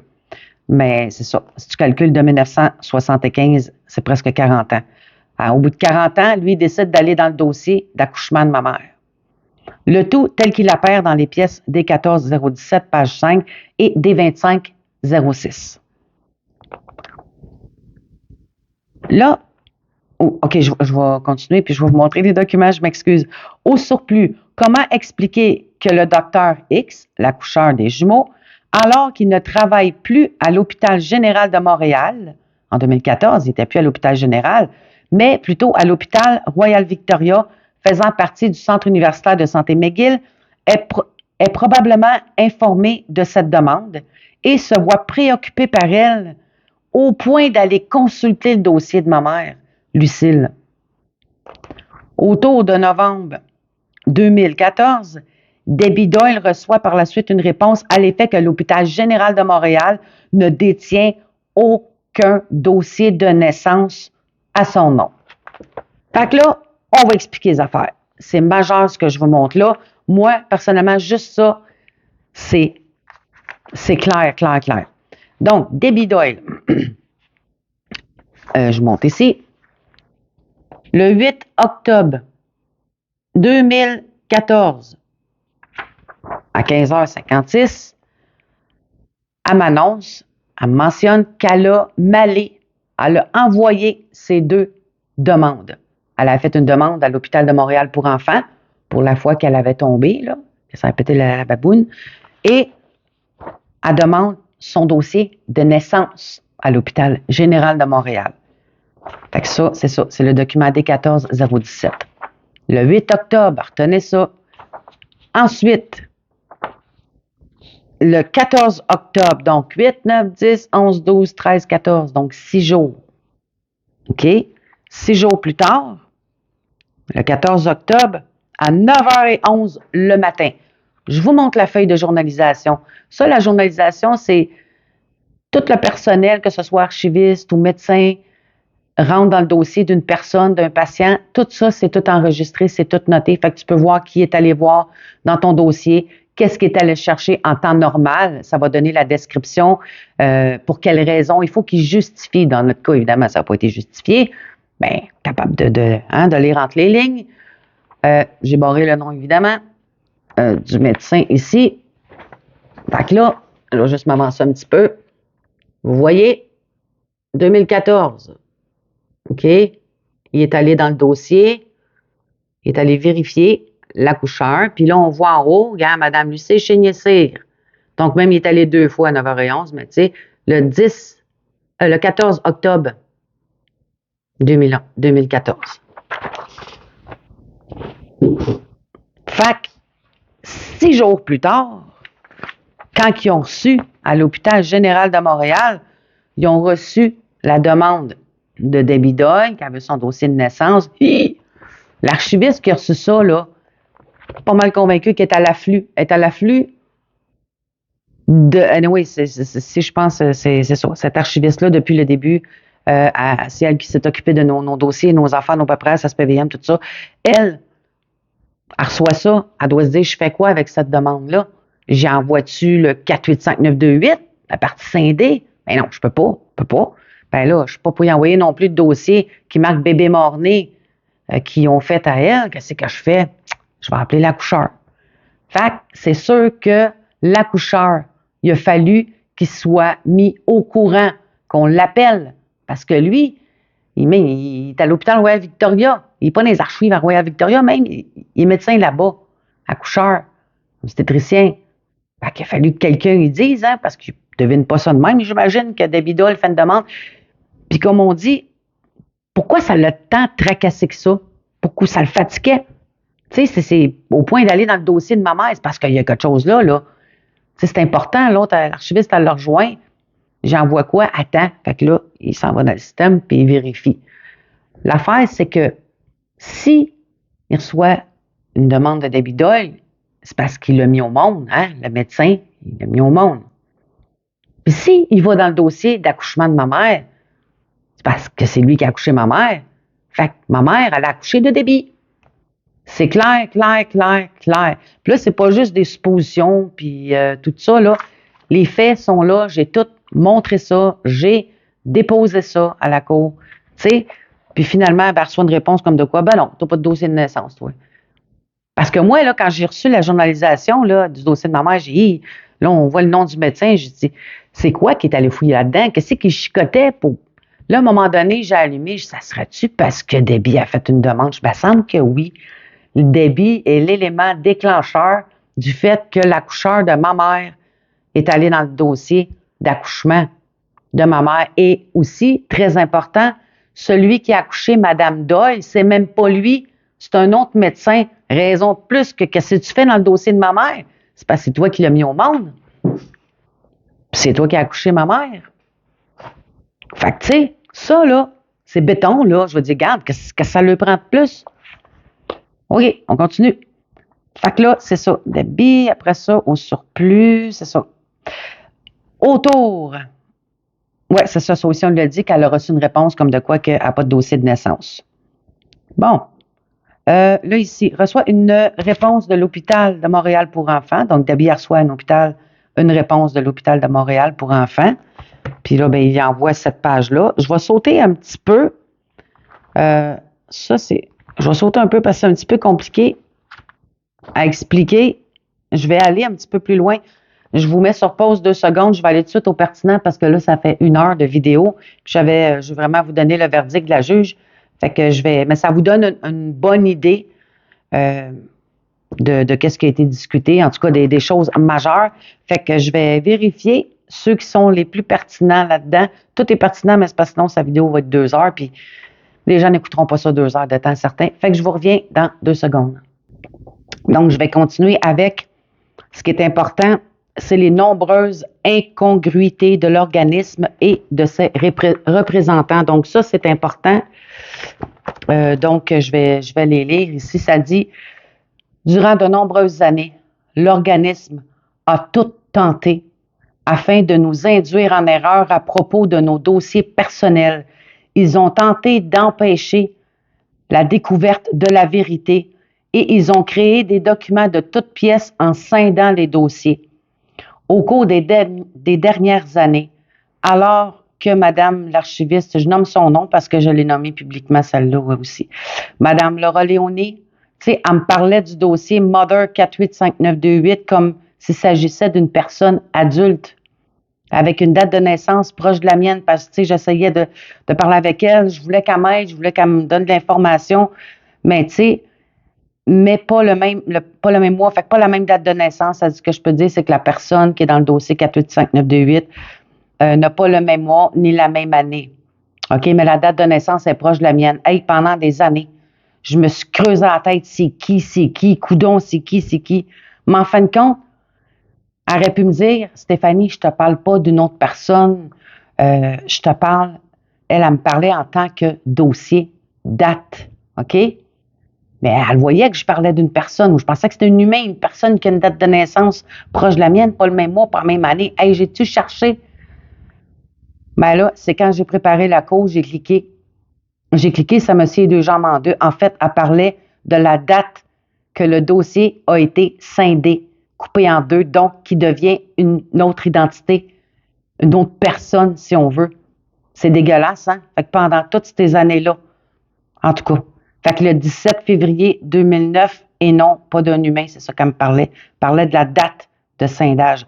Pourtant, à un moment donné, attends un petit peu, attends, au surplus, elle affirme que la personne concernée par ce dossier avait reçu une copie lui appartenant.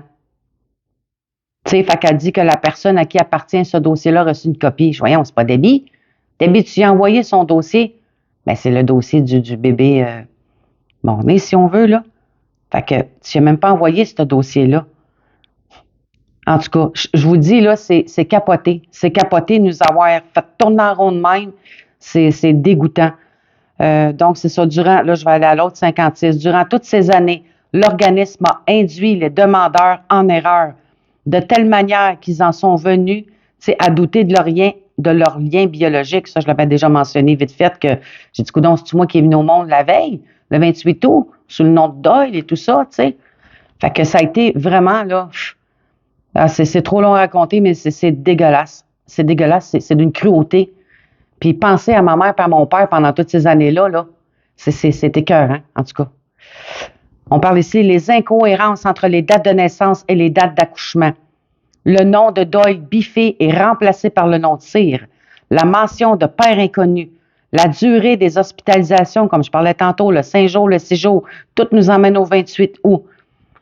Incohérence dans les dossiers administratifs. Ouverture d'un dossier au nom de Stéphanie Cyr. En 1998, l'absence de pied dans le dossier, parce que ça, on en a parlé, on l'a demandé, les empreintes de pied. Tous les hôpitaux du Québec, toutes font l'empreinte de pied à la naissance. Moi, à un moment donné, je parlais d'une loi, je dis la loi l'exige, mais en fait, il n'y a pas de loi numérotée, la 20.2, là, mais c'est juste que c'était la procédure, c'est comme ça, c'était le protocole. Bébé vient au monde, tu prends l'empreinte de pied automatique, mets ça dans le dossier, comment se fait? Moi, je ne l'ai pas. On l'a demandé. Oh, on ne fait pas ça, nous autres, l'hôpital général de Montréal, j'en ai déjà parlé de ça. Fait que non, vous ne faites pas ça, vous autres. Vous êtes à part des autres, tout le monde le fait, sauf vous. Royal Victoria, McGill, il le faisait. Pourquoi pas eux? Ils le faisaient. C'est probablement que cette empreinte-là est dans l'autre dossier, dans l'autre partie de dossier. Parce que moi, j'ai retracé au fil des années une infirmière, l'infirmière là, qui était là dans la salle d'accouchement, qui a accueilli ma mère, qui a marqué les battements de cœur des 2 bébés, qui a fait signer le consentement. Moi, évidemment, elle est décédée, mais moi, j'ai retracé sa nièce. Donc, j'ai rencontré sa nièce. Je suis allée chez elle, on a jasé. Pendant quasiment 3/4 d'heure de temps, puis elle m'a dit, ben oui, on faisait l'empreinte de pied, Stéphanie. Elle dit, c'est moi qui le faisais. Bébé venait au monde, pas de prendre le petit pied, met ça dans le dossier, puis même il mettait un petit carton au bout du petit lit, là, la petite bassinette, là, à l'hôpital. Mais moi, je l'ai pas. Fait que c'était la pratique. Mais ça, on nous a jamais cru de ça. Puis pourtant, j'avais fait des tests, j'avais demandé à mon père, à ma soeur, à des amis, faites venir vos dossiers de naissance, différentes années, différents hôpitaux. Ils l'ont toutes. Ils l'ont toutes. Sauf que moi, je ne l'ai pas. Si le dossier Mother 485928 fait référence à la mère de Stéphanie, comment expliquer que l'organisme maintient que ce dossier ne réfère pas à Mme Cyr et ne la concerne pas? Ça fait référence. Tu sais, ça se pose faire référence à ma mère, mais comment ça fait que ça ne la concerne pas? Ça la concerne. Mais eux, ils ont décidé de scinder, de couper le lien juridique. Tout simplement.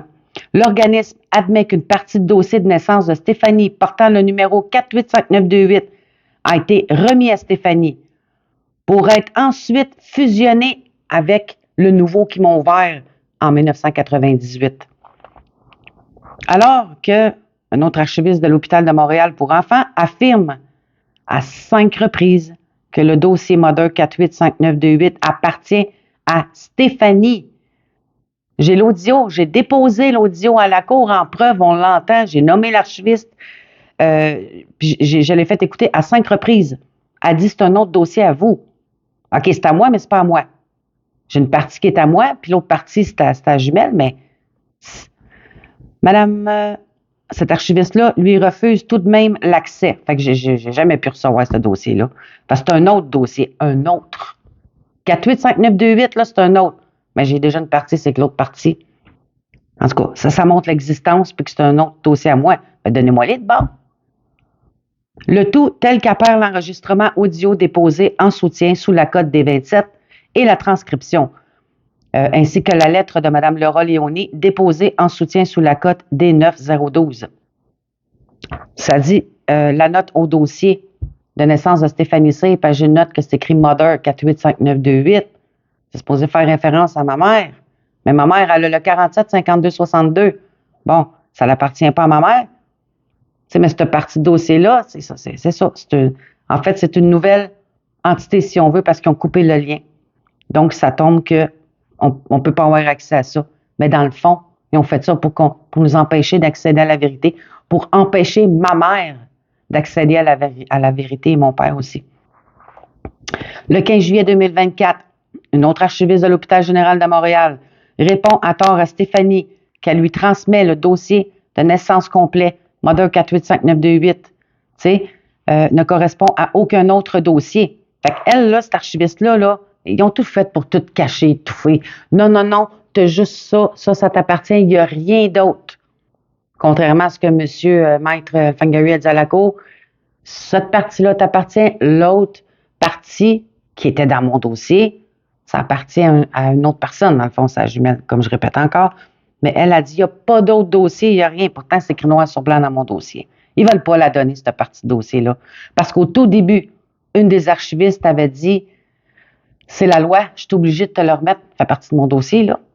Mais elle dit, toi, t'es un cas spécial. Elle dit, si je te le donne, je perds ma job, je mets l'hôpital dans la merde. C'est les mots pour mots qu'elle me dit. Oh, plein. Fait que j'ai pas intérêt, ni ma mère, ni moi, à avoir cette partie de dossier-là. Oui, l'hôpital va être dans la merde. Mais. Fait que, alors que le dossier a été scindé, ni Mme Léonie, ni Maître Alfangari ne sont en mesure de confirmer sur quelle base ils se sont appuyés afin de déterminer quelle partie de dossier appartient à Stéphanie et quel dossier appartient à la tierce personne. Dans ce contexte, l'article 19, parce qu'ils m'ont imposé la loi 19, hein? Ah, c'est confidentiel, tu sais, c'était même pas applicable. Il fallait, tu sais, ça dit qu'il faut que la personne fasse la demande elle-même, puis tout, puis tout. En tout cas, ils ont appliqué la loi 19, puis ça n'avait pas lieu d'être du tout, du tout, du tout, puisqu'ils n'ont jamais été capables de répondre. Vous coupez un dossier en deux, ben oui, mais vous n'êtes même pas capable de dire sur quoi vous vous êtes basé, mais ils ne sont pas pour le dire. Ben oui, mais c'était des jumeaux, Madame C ou Madame la juge, parce que c'était des jumeaux. Puis il y en a un qui est venu au monde à 23h18, puis l'autre à 23h28. Donc, on s'est fié sur les heures de naissance. Puis dans le fond, là, je ne sais même pas si c'est moi qui est venu au monde en premier ou en deuxième. De ce que je pense, de ce que je vois, pas avec certitude 100%, mais ça s'enligne de même, c'est Debbie qui est venue au monde la première, qui ont donné un petit bec, que ma mère a donné un petit bec, puis qui sont partis avec, qui est partie en ambulance. Puis moi, je serais née à 28, tu sais, le deuxième bébé. J'étais en siège, fait qu'il a fallu que ma mère a dit, m'ont pesé sur le ventre pour replacer le bébé. Ben, le bébé. Elle ne savait pas, il me pesait sur le ventre, c'était probablement pour sortir le placenta, parce que vu qu'ils ont dit qu'il n'y avait pas d'autres bébés, puis tout, tu sais, mais finalement, c'était pour descendre le bébé. Il avait la tête en haut, fait qu'il fallait qu'il fasse faire une petite tourniquette pour le descendre, comme ça. C'est ça qui s'est passé, fait que je ne sais pas trop. Mais je pense que c'est elle qui est venue au monde en premier, puis moi en deuxième. Mais tu sais, en tout cas, ça aurait pris le registre des naissances, le grand livre, là, qu'ils ont à l'hôpital, qu'on a demandé d'ailleurs, là, puis que personne ne parle de ça. Le registre des naissances, c'est important.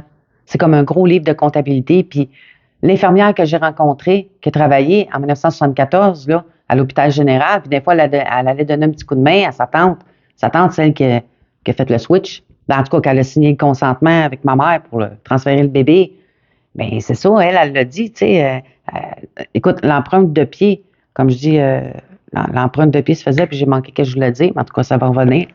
Mais c'est ça, tu sais, tout est là, tout a été comme, c'est caché, tout a été caché.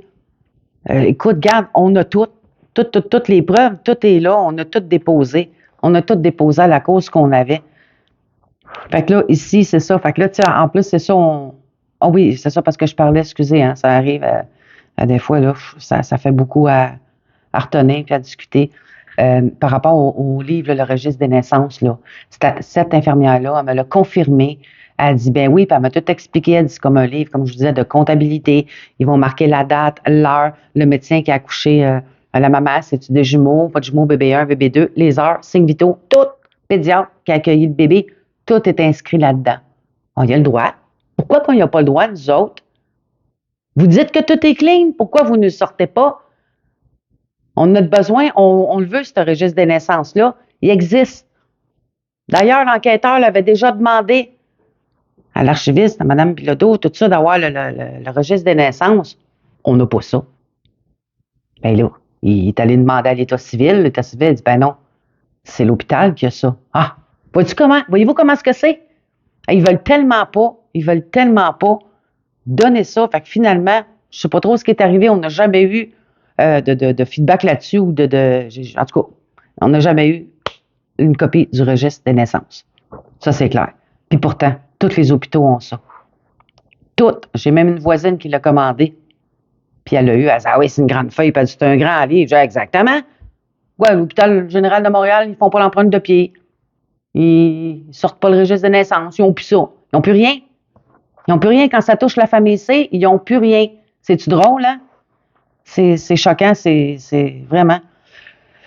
Donc, c'est ça. Fait que le témoignage, ensuite, je vais passer un petit peu. Fait que nous, on avait démontré, c'est ça, j'avais emmené les audios, ma conversation que j'ai eue avec cette dame-là, la nièce, là, l'infirmière, qu'elle dit, l'empreinte de pied, le registre. J'ai fait écouter ça.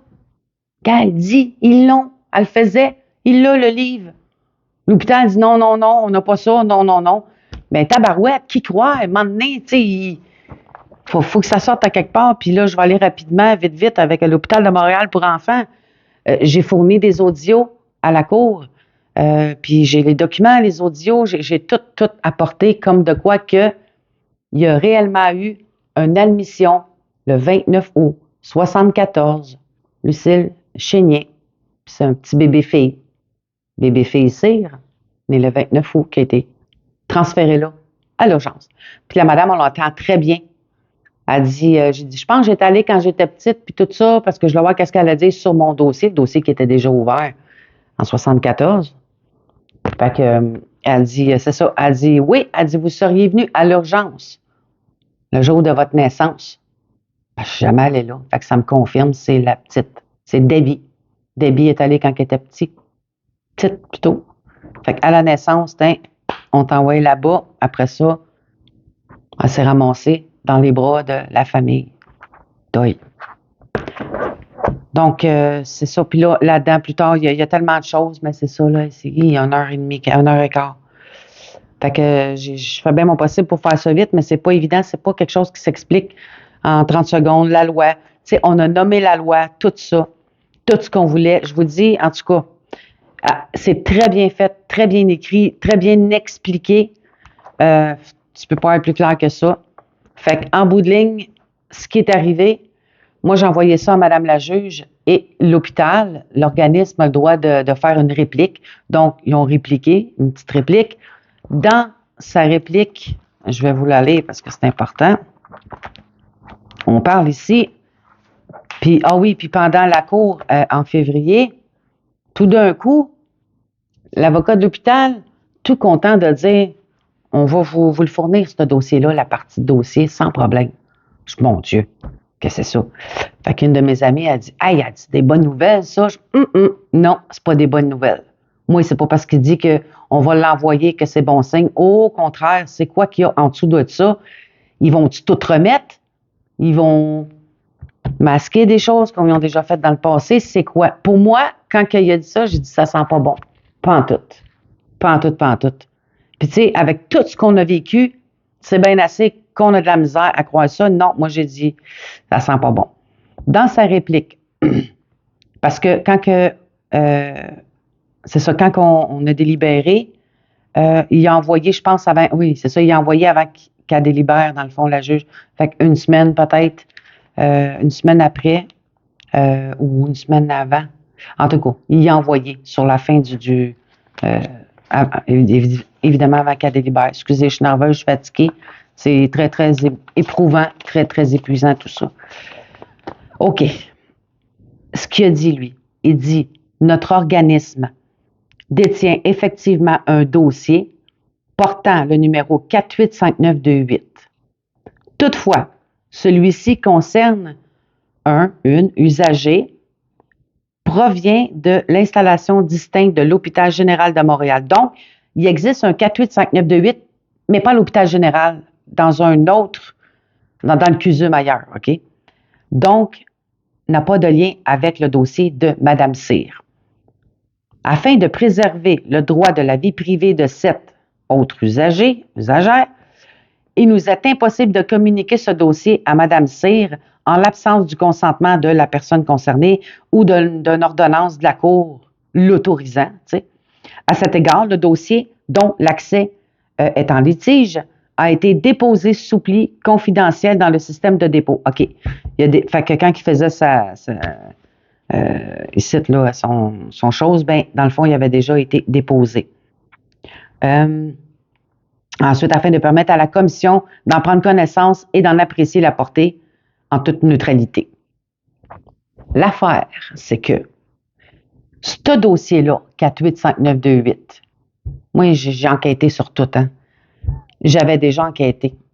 J'avais déjà trouvé, j'avais déjà découvert que ce dossier-là, oui, il existe un 485928 dans un autre hôpital, comme qu'ils disent. C'est à l'hôpital de Montréal pour enfants. Je nommerai pas le nom de la personne, mais j'ai eu le nom de la personne. J'ai retracé cette personne-là, puis attachez votre sucre, cette personne-là, parce que, OK, cette personne-là est née, pas est née, ben, est née, c'est ça, en 1973, mais est allée en 1980.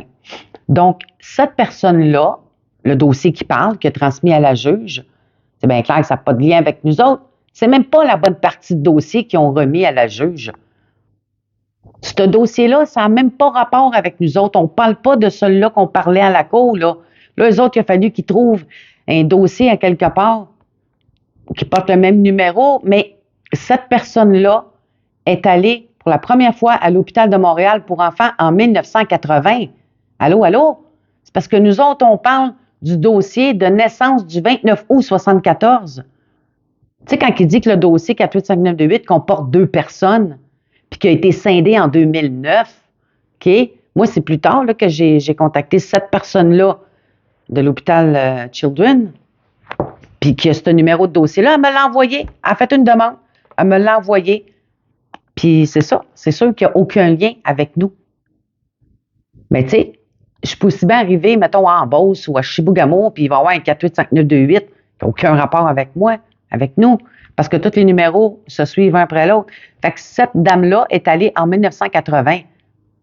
Ça n'a même pas rapport, parce que là, on parle du 29 août 74. On était 2 le 29 août dans ce dossier-là, puis après ça, ils l'ont séparé. Elle n'était même pas encore arrivée, elle. À Children, elle n'était même pas allée encore pour sa visite à Children. Fait que ça n'a même pas rapport. Donc, moi, ce que j'ai dit, hey, je capotais quand j'ai vu ça. Voyons donc.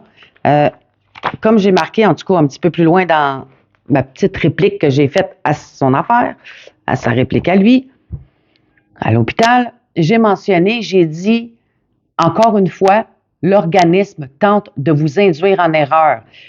Moi, j'ai écrit à Madame la juge, voilà ce que contient ce dossier-là, voilà le nom de la personne, voilà sa date de naissance et voilà en quelle année elle s'est présentée. Fait qu'elle ne peut pas faire partie du dossier. Tu comprends-tu? C'est comme ça ne marche pas, là. Lui, vous envoyez un dossier de même par rapport, vous voyez bien que Mme C gagne n'importe quoi. Ben non, c'est pas cette partie-là, là.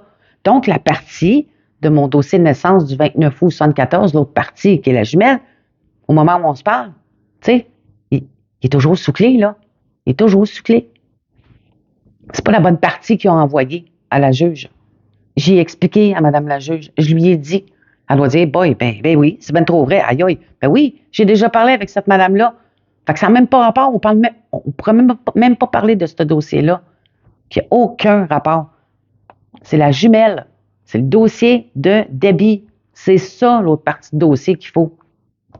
J'espère que ça a été un petit peu clair. C'est sûr, c'est beaucoup, beaucoup, mais comprenez-vous comment est-ce que les gens, des fois, vont dire, mon Dieu, c'est tout. Mais dans le fond, c'est simple à comprendre. C'est sûr que ça, c'est tout décortiqué et tout ça. Je vous lance ça de même, j'ai pas pu tout lire au complet. Mais tu sais, maman, elle a accouché de 2 bébés, puis elle est sortie avec une, moi et l'autre. Ben, tout s'apparente, tout ce que j'ai amené. Surtout le médecin qui est allé dans le dossier de ma mère suite à la demande de dossier de naissance de Debbie. Ça, là, celle-là, là, moi, juste ça, là, moi, j'aurais dit à ta minute, là. Donc, pour le verdict qu'on a reçu, notre demande est refusée. Donc, on n'aura même pas le droit à nos documents. C'est fini. C'est fini. Fait que ça a été refusé. La raison de la décision de Madame la juge, c'est que la demanderesse n'a pas été en mesure de convaincre la Commission d'accès à l'information du Québec concernant, j'ai emmené des nouveaux faits, tout ça, mais j'ai pas été capable de convaincre la juge qu'on avait des nouveaux faits, puis que ces dossiers-là, ils existent, puis tout, puis c'était tous des nouveaux documents. On a travaillé comme des donnés là-dedans, comme des donnés, parce que n'oubliez pas, moi, je suis pas avocate, hein. J'y vais comme que, tu sais, comme je peux, puis tout ça, puis tu sais, mais j'ai travaillé fort, j'ai fait une maudite belle job. La dame qui m'a donné un coup de main, je la remercie 100 000 fois parce que, écoute, on a travaillé avec des nuits, on parle juste de l'accès, à part toute l'enquête. Tout ce qui en a découlé. Fait que je peux vous dire, j'étais brûlée.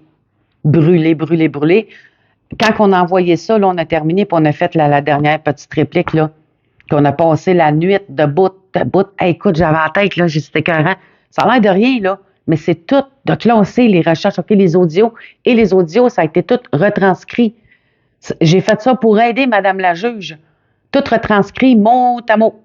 Mot à mot, j'avais une dame, une amie qui m'a envoyé comme un genre de programme, tout ça, que je pouvais, ça l'écrivait tout, mais il fallait quand même que je peaufine, tu sais, que je recheck. Des fois, ça faisait des erreurs, mais hey, j'ai tout fait ça propre.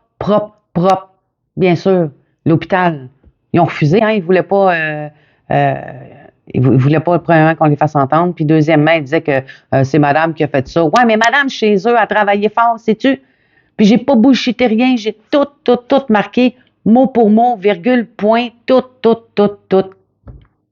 Mais tu sais, comme la juge, elle les a pas fait entendre, étant donné que, évidemment, l'hôpital l'a entendu. Elle les avait déjà écoutés pour épargner un peu de temps. Ça, j'en conviens, moi. Mais ce qui est bon, comme moi, j'avais trouvé, madame la juge, elle avait toutes les choses que j'avais déposées, toutes, sauf peut-être 2 documents. Je pense que c'est vrai que j'étais pas, ça concernait après, la date après que j'aille porté plainte. Ça, elle n'a pas pu les prendre, mais tout le reste, elle les a toutes cotées, donc elle les a toutes acceptées, pris en considération, tout ça. Fait que, c'est ça. Fait que malgré tout ça, ben, savez-vous, c'est sûr que ça nous met un genou à terre, mais on se relève, puis on continue. Mais c'est juste, moi, je me dis crime, mes parents, ma mère, mon père, puis moi, on a été tellement depuis le début, mais nos recherches, ça a été honnête, ça a été droit, ça a été juste, on a tout fait ça par la loi, avec la loi, dans les règles de l'art, correct. On n'a pas payé personne pour avoir des documents. On aurait pu, on ne l'a pas fait. On voulait marcher droite. Puis là, moi, ce que je retiens de tout ça, merci beaucoup, Madame C et la famille C, d'avoir été honnête. J'ai tout déposé, j'ai fait ça comme il se devait. Fait que pour ça, ben tiens, on te refuse tes documents.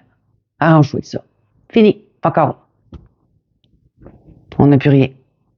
Fait qu'on les aura jamais les documents. C'est sûr que l'hôpital, c'est sûr, ils sont contents. Ils sont très, très contents. Fait que, voyez-vous, malgré qu'on prend la loi, puis j'ai mentionné, on a mis de la jurisprudence là-dedans, on a mentionné des lois, on a tout, pour démontrer, regarde, il y a 2 bébés, puis c'était toutes des nouvelles informations, des audios. Tu l'entends, des archivistes qui disent, oui, c'est un autre dossier à toi.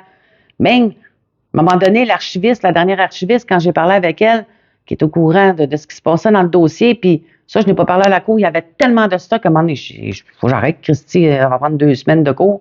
Mais tu sais, elle a mentionné clairement quand je parlais du dossier Mother, c'est 485928, l'autre partie de dossier, tout ça. Fait que là, elle dit, vous parlez du dossier de votre sœur? Ben, regarde. Ouais, elle sait, hein? Elle sait. Puis je vais vous conter juste un autre fait aussi. La première archiviste qui était dans le dossier, tout ça, à un moment donné, quelques années plus tard, elle a été là des années, je lui avais écrit, puis j'avais dit que j'avais retrouvé Debbie Doyle. J'ai montré une photo, j'ai mis les informations, elle habitait à telle place, Cette archiviste-là, elle me répond, elle dit, t'as enfin retrouvé ta jumelle. C'est incroyable. Tu sais, parce que j'ai demandé, j'ai dit, parle-nous, aide-nous, fais quelque chose là-dedans. Tu sais, mais là, elle dit, je peux pas, tu sais, fait que c'est ça. Je vais vous expliquer, là, c'est ça. Elle dit, t'en fais retrouver ta jumelle, puis tout ça. C'est incroyable.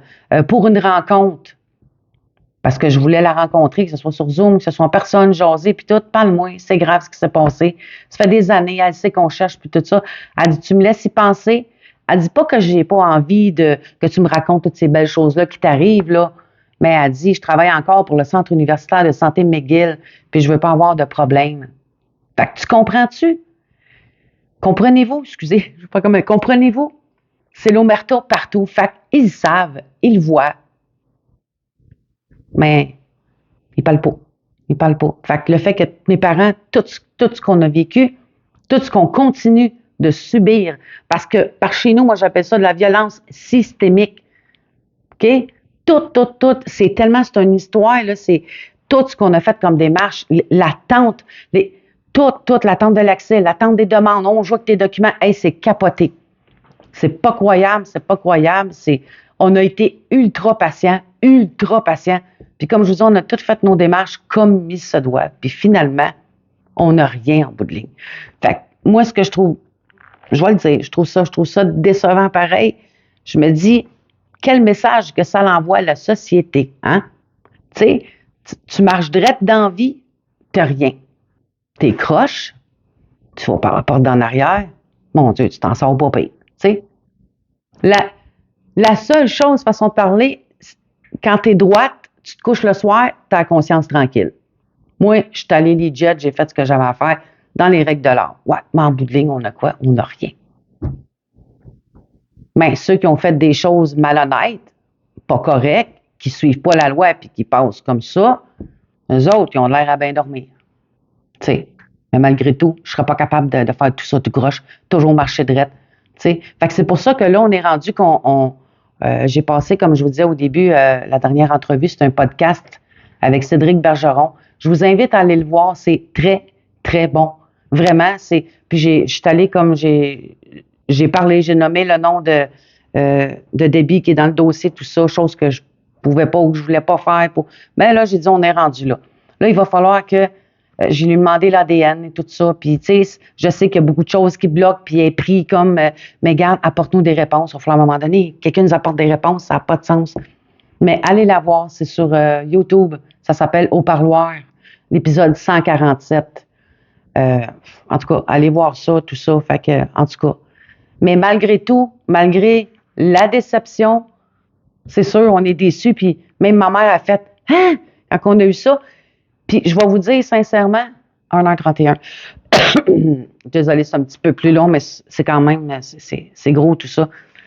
Quand on a reçu l'enveloppe, il était 4 heures le soir par courrier recommandé, il met ça sur la table. Je dis à mes parents, ferme la télé, vite, on ouvre ça.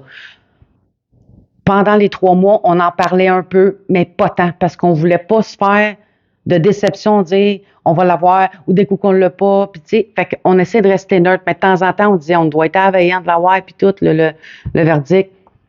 Puis moi, dans ma tête, je me disais, logiquement, on va l'avoir, je peux pas croire, pas avec tout ça, ce qu'on a emmené, puis crime, la juge, elle avait l'air vraiment, honnêtement, là, tu sais, au début, il y avait eu un bug, la première audience, en tout cas, ça a bugué, ça a été remis, on l'a refait, puis après ça, on a refait un autre, elle a dit, Madame C, ramenez-moi tout ce qu'il y a de nouveau, puis tout ça, pas de trouble. Tu sais, je le voyais qu'elle voulait en savoir plus, puis elle voulait bien de ce que j'ai vu, puis de ce que je chantais, puis tout, tu sais, même le premier document que j'ai présenté, ça a été ce document-là, Dead on Call. Puis l'hôpital, c'est sûr, objection, ils veulent pas, c'est un dossier de 1974. Ben oui, c'est sûr. On parle des événements 74, mais ce dossier-là, je l'ai eu, je pense, en 2021-2022 que Debbie me l'a envoyé. Bon, bref. Fait qu'elle a dit non, elle a dit, moi, je le garde.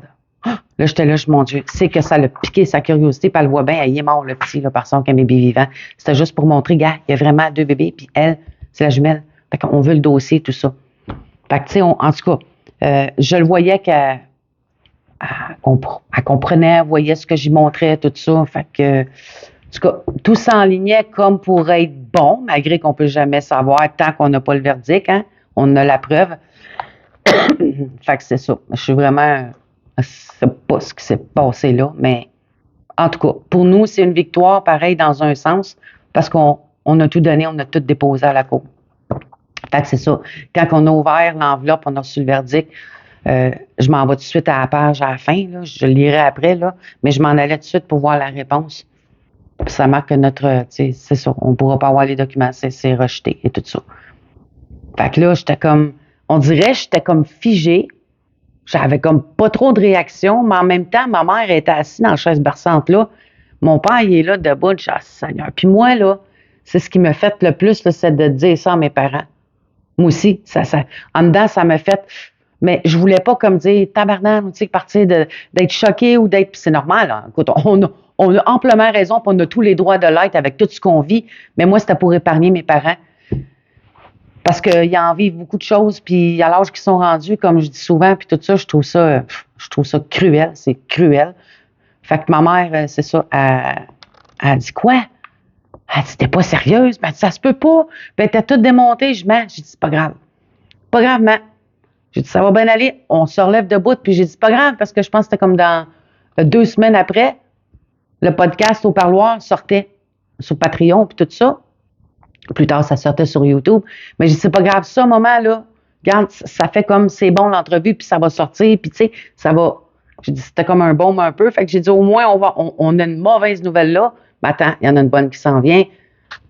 On a sorti là. J'ai fait l'entrevue là, puis je suis vraiment reconnaissante, puis tout, d'avoir pu, là, j'ai parlé pas mal. Ça fait du bien, tout ça. Fait que, puis en même temps, c'est de faire bouger les choses, puis souhaitant que Debbie, elle l'écoute. Je lui ai envoyé en passant aussi. Donc, elle l'a pas ouvert encore, elle l'a pas regardé encore. Mais en tout cas, je lui ai envoyé. Donc, on va voir ce que ça va donner. Puis, comme je lui ai dit, là, je parle de toi dedans. Ça te concerne, comme j'ai déjà dit auparavant, pour le documentaire. Le livre, j'ai montré mon livre. Elle dit, ah, c'est fantastique, C'est drôle parce qu'elle me parle pareil, tout ça. On dirait qu'elle, en tout cas, il y a quelque chose qui break à quelque part. Fait que cela dit, en tout cas, j'ai fait ça de mon cœur, puis en toute simplicité, malgré que c'est quelque chose pareil, la plaidoirie, mais j'étais tellement fière de ça que je voulais vous l'aller, puis je trouvais que c'était important. Parce que vous voyez, tout ce qui a été dit, tout est clair, tout est là. Puis malgré tout ça, on n'a même pas accès à nos documents. J'ai démontré qu'ils existaient. Fac, c'est ça la justice à quelque part. Tu sais, puis, tu sais, il n'y a pas à dire, si j'aurais pas eu rien ou si ça aurait été, garde, non, non, non. Puis ça allait super bien. J'ai dit, mon dos, d'après moi, on devrait avoir, surtout de s'avoir fait envoyer le dossier de la madame. Je voyais, c'est un outrage, ça n'a même pas de sens. C'est pas cette partie de dossier-là, là. Tu sais, en tout cas.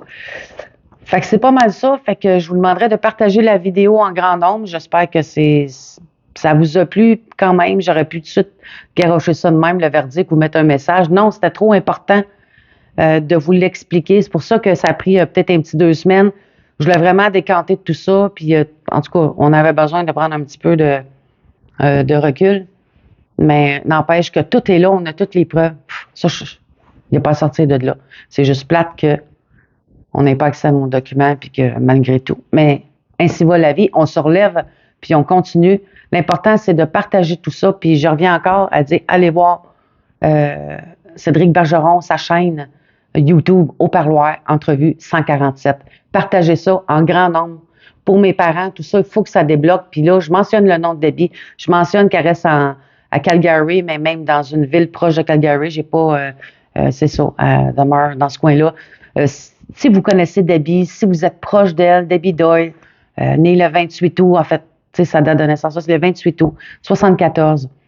C'est ça. Parlez-y, essayez d'y faire comprendre. Il faut qu'elle nous apporte des réponses, passer l'ADN. Si après, elle veut plus rien savoir, elle veut pas nous voir, ce qui nous blesserait, puis moi, c'est sûr, ma mère aussi, mais au moins, on va respecter ça, mais au moins, on va le savoir. Il faut qu'il y ait quelque chose qui bouge. Je peux pas croire. Les parents, ils parlent pas, c'est sûr. Écoute, c'est gros tout ça, là, mais motadine que ça serait tellement. On est rendu là, on n'a plus des commissions d'enquête, des affaires. L'idée est bonne, mais non, ça va encore gaspiller de l'argent, ça va prendre des années. Puis en bout de ligne, ça va donner quoi? Ça donnera rien. Là, on se concentre sur Debbie Doyle. Il faut que Debbie accepte de passer le test ou il faut trouver un moyen où la GRC ou qui puisse aller, là, qui prennent notre dossier en main et qui disent, regarde, on va faire de quoi, puis on va y aller. On a tout, là. Écoutez, dans une enquête, là, quand tu trouves une petite affaire, puis ouf, puis rouvre une enquête, ils sont capables d'aller chercher des mandats. L'enquêteur a déjà été chercher des mandats au début, en plus, puis on n'avait pas tout ce qu'on avait en plus. On en avait en masse, mais on a encore plus. Pourquoi que là, il n'est pas capable d'aller chercher mandat? C'est ça, je ne comprends pas, ce bout-là, pour aller chercher l'ADN. En tout cas. Ça reste à suivre. Fait que si ça vous tente de partagez ça en grand nombre. Et je suis fatiguée. C'est épuisant de tout faire ça. Je parle un peu vite. J'essaie de pas trop parler vite, mais c'est épuisant. C'est vraiment, c'est quelque chose. Je sais qu'on n'est pas les seuls qui demandent justice puis qui font des démarches toutes puis que finalement ils se font claquer à la porte puis ils se font genre, regarde, voyons, ça se peut pas. C'est ça. Seulement, tu sais, les archivistes sont au courant. Ils savent tout. Mais ils parlent pas. Ils ont peur à leur job. Mais mettez-vous dans la peau de mes parents. Mettez-vous dans ma peau. Vous n'avez même pas idée de l'ampleur de tout. Ce qu'on vit, ce qu'on continue de subir, là, c'est fou. Et aussi, comme les gens, en même temps, je vais plugger mon livre parce que j'ai écrit un livre, il est sorti en 2024 qui s'appelle Bébé Doyle Cyr, la loi du silence. Depuis la sortie du podcast au parloir, j'ai reçu plusieurs demandes, plusieurs de commandes de livres, tout ça. Fait que j'envoie mes livres. Je les dédicace, ça vient avec un petit signet plastifié, évidemment. J'ai fait, je l'ai pas là, j'aurais dû l'emmener, mais j'ai fait des petites cartes d'affaires récemment, hier, avant-hier. Il y a 2-3 jours. En tout cas, j'ai fait des petites cartes pour notre page sur Facebook, YouTube, série documentaire Jumeaux disparus, disponible sur Crave. Il y a tellement de choses, mais j'avais plus de place à la carte. Écoute, mais je veux que les gens qui pognent ça va vite. Ils lisent, parfait, ils partent avec la petite carte, puis ça se distribue partout, ça va bien. Fait qu'on a fait ça. Fait que c'est ça, les gens qui veulent avoir le livre, ça c'est le tome 1, il va y avoir un tome 2. Donc, c'est tous les documents de preuve sont dedans, tu sais. Fait qu'il va y avoir, c'est comme je vous dis, un tome 2. Fait que la suite des choses va être là-dedans. On a travaillé fort, mais je suis pas mal fière. Je suis fière. Honnêtement, je suis pas prétentieuse, rien de ça. J'ai toujours été dans l'ombre, puis je parlais pas trop, je prenais pas trop ma place, mais je peux vous dire que depuis tout ça, ça m'a fait grandir. J'ai appris plein d'affaires, plein de choses. Puis, ben, je suis pas mal fière de ça. Pas mal fière. Puis, en tout cas, puis pour mes parents, je souhaite tellement qu'il puisse la serrer dans ses bras. Si c'est Debbie, toute sans ligne que c'était, ça serait-tu fou? Ça serait fou. Ça viendrait tellement... ça viendrait faire un bon à mes parents, ma mère, mon père, puis enfin qu'on va le savoir. C'est d'une cruauté inouïe. Un enfant se fait enlever, puis tu sais que ces personnes-là, ils savent où ce qu'il est, mais ils se ferment la gueule, ils se protègent. Hey, ta minute, là, c'est ça. Fait que, si vous voulez commander mon livre, ben, vous pouvez écrire à l'adresse courriel Stéphanie Cyr, 1974 en commercial, Gmail, pas vrai Gmail, yahoo.com. Je suis vraiment désolée, je suis brûlée, je suis fatiguée. Donc, je répète, Stéphanie Cyr, 1974 en commercial, yahoo.com. Vous m'écrivez, vous me laissez vos coordonnées ou je vous envoie le livre. Puis le livre, je vais vous montrer. Attendez-moi 30 secondes. OK. Je vais juste vous montrer. Ça vaut la peine que je vous montre pareil. Là. C'est des petites cartes comme ça que j'ai faites ici. Donc, top secret avec le document Twin Primacy qui est dans le dossier de ma mère. Et puis ici, on a le nom de Doyle, barré pour le nom, tu sais, que j'ai mis sur la petite carte top secret. Hein, c'est le cas de le dire. Il y a TikTok, évidemment, en tout cas partout. Moi, je publie mes vidéos partout où ce que je peux. Fait que je vais juste vous montrer comme des livres là, que j'ai écrits, le livre que j'ai écrit et que j'ai emballé. Moi, j'emballe ça tout vraiment personnalisé. J'aime ça. Puis quand je fais ça, j'emballe. Tout ça, c'est comme si j'emballe des cadeaux. Fait que ça me détend vraiment. Tu sais, je ne sais pas ça d'une boîte. Puis non. Moi, c'est dédicacé. Tout cute, tout bien fait. Même, il y a différents modèles comme ça. C'est le fun. En tout cas, c'est plaisant. Puis j'apprécie le monde qui le commande directement à moi aussi. Fait que c'est le fun. Je le dédicace, comme je vous dis, tout le kit. Ça là aussi, c'est tout du, tu sais, c'est du beau petit papier. Puis je trouve ça beau. Je trouve que ça fait le fun. Tu reçois ça, puis c'est comme si tu reçois un cadeau, là. Fait que c'est ça. Puis celui-là aussi, là. Fait que c'est ça. En même temps, je me gâte. Je fais ça tranquillement le soir. J'emballe ça. Fait que je suis contente parce que les gens qui vont lire l'histoire à quelque part, tu sais, je me dis, c'est bien. Ils prennent le temps, c'est parce que ça les intéresse à quelque part aussi. Tout est là. Fait que c'est le fun. Fait que je voulais juste vous dire ça depuis la sortie au parloir, là, de l'entrevue, là. En tout cas, je voudrais remercier Cédric Bergeron vraiment beaucoup. Habituellement, c'est plus comme des choses un peu carcérales, du milieu carcéral. Puis quand ils ont entendu parler de notre histoire, une amie a écrit à Cédric, puis elle lui a demandé, elle lui a expliqué un petit peu, fait que finalement, ils m'ont autorisé, il dit, ben oui, certain, tout ça. Fait que puis ça a été bien simple, c'était le fun, on parlait, puis il était à l'écoute, je voyais bien qu'écoute, il était Faber glacé de tout ça. Fait que non, ça fait du bien, puis c'est d'en parler aussi à quelque part. Fait que je pense qu'il y a beaucoup de commentaires. Je pense que ça fait réagir du monde, puis des cas qui sortent aussi. Il y a plusieurs cas. Des fois, j'en reçois en privé aussi. J'en ai reçu Même quand j'avais fait une petite vidéo aussi, plusieurs cas de jumeaux, hein, des mamans qui ont couché de jumeaux similaires à nous autres, ils ressortent de l'hôpital avec pas de certificat de décès, ils ne montrent pas le corps, rien, en tout cas. Ça fait que, au moins, ça va aider d'autres mamans aussi à travers tout ça. Puis c'est ce que ma mère, elle disait aussi, ça peut aider d'autres mamans. Hein. Elle avait dit dans le documentaire, à fermer le papier, sortez vos dossiers, tout ça. Fouillez, parce qu'on ne voit pas ça avec d'un vu. Puis c'est pas juste, désolé de dire ce pays-là, mais mettons le Bangladesh ou ben donc, tu sais, ailleurs, au Québec, il y en a. Il y en a amplement, qui se sont fait disparaître leur bébé, tout ça. Fait que je trouve ça terrible, mais à quelque part, ils ont le droit de savoir, autant que les bébés qui sont d'une famille ne savent peut-être même pas qu'ils ont été volés, ont été achetés, vendus, puis, tu sais, fait que, en tout cas, c'est bon. Fait qu'il y a d'autres cas qui sortent. Fait que tous ceux qui ont vécu ce genre de situation-là, comme ma mère, allez écouter la série documentaire Jumeaux disparus, vous allez voir comment ça s'est passé, l'accouchement, tout ça. C'est ça, pour pas avoir à tout répéter, mais allez voir ça. Puis ensuite, le podcast, puis partagez partout. Coup de fou, ça vienne, comme je dis, aux oreilles de Debbie, tout ça, il faut qu'elle bouge à quelque part. Fait que c'est ça. Puis il y a des gens qui me parlaient du médecin, tu parles pas gros du médecin, écoutez ça. Le médecin, pour l'instant, moi, je dévoile aucun nom, je parle pas de son nom. Il est toujours vivant, hein, il est toujours vivant. Évidemment, il est à la retraite, tout ça, mais faut faire attention. C'est ce que je veux dire. Fait que, tu sais, regarde, pour l'instant, on met ça de côté. Je me concentre plus sur Debbie. Il faut qu'elle passe l'ADN, puis ensuite qu'on ait au moins des réponses. C'est surtout ça, point de vue tout émotionnel aussi. Toutes les émotions, tout ça, là, on veut savoir, tu sais. C'est ça. Fait que, merci beaucoup.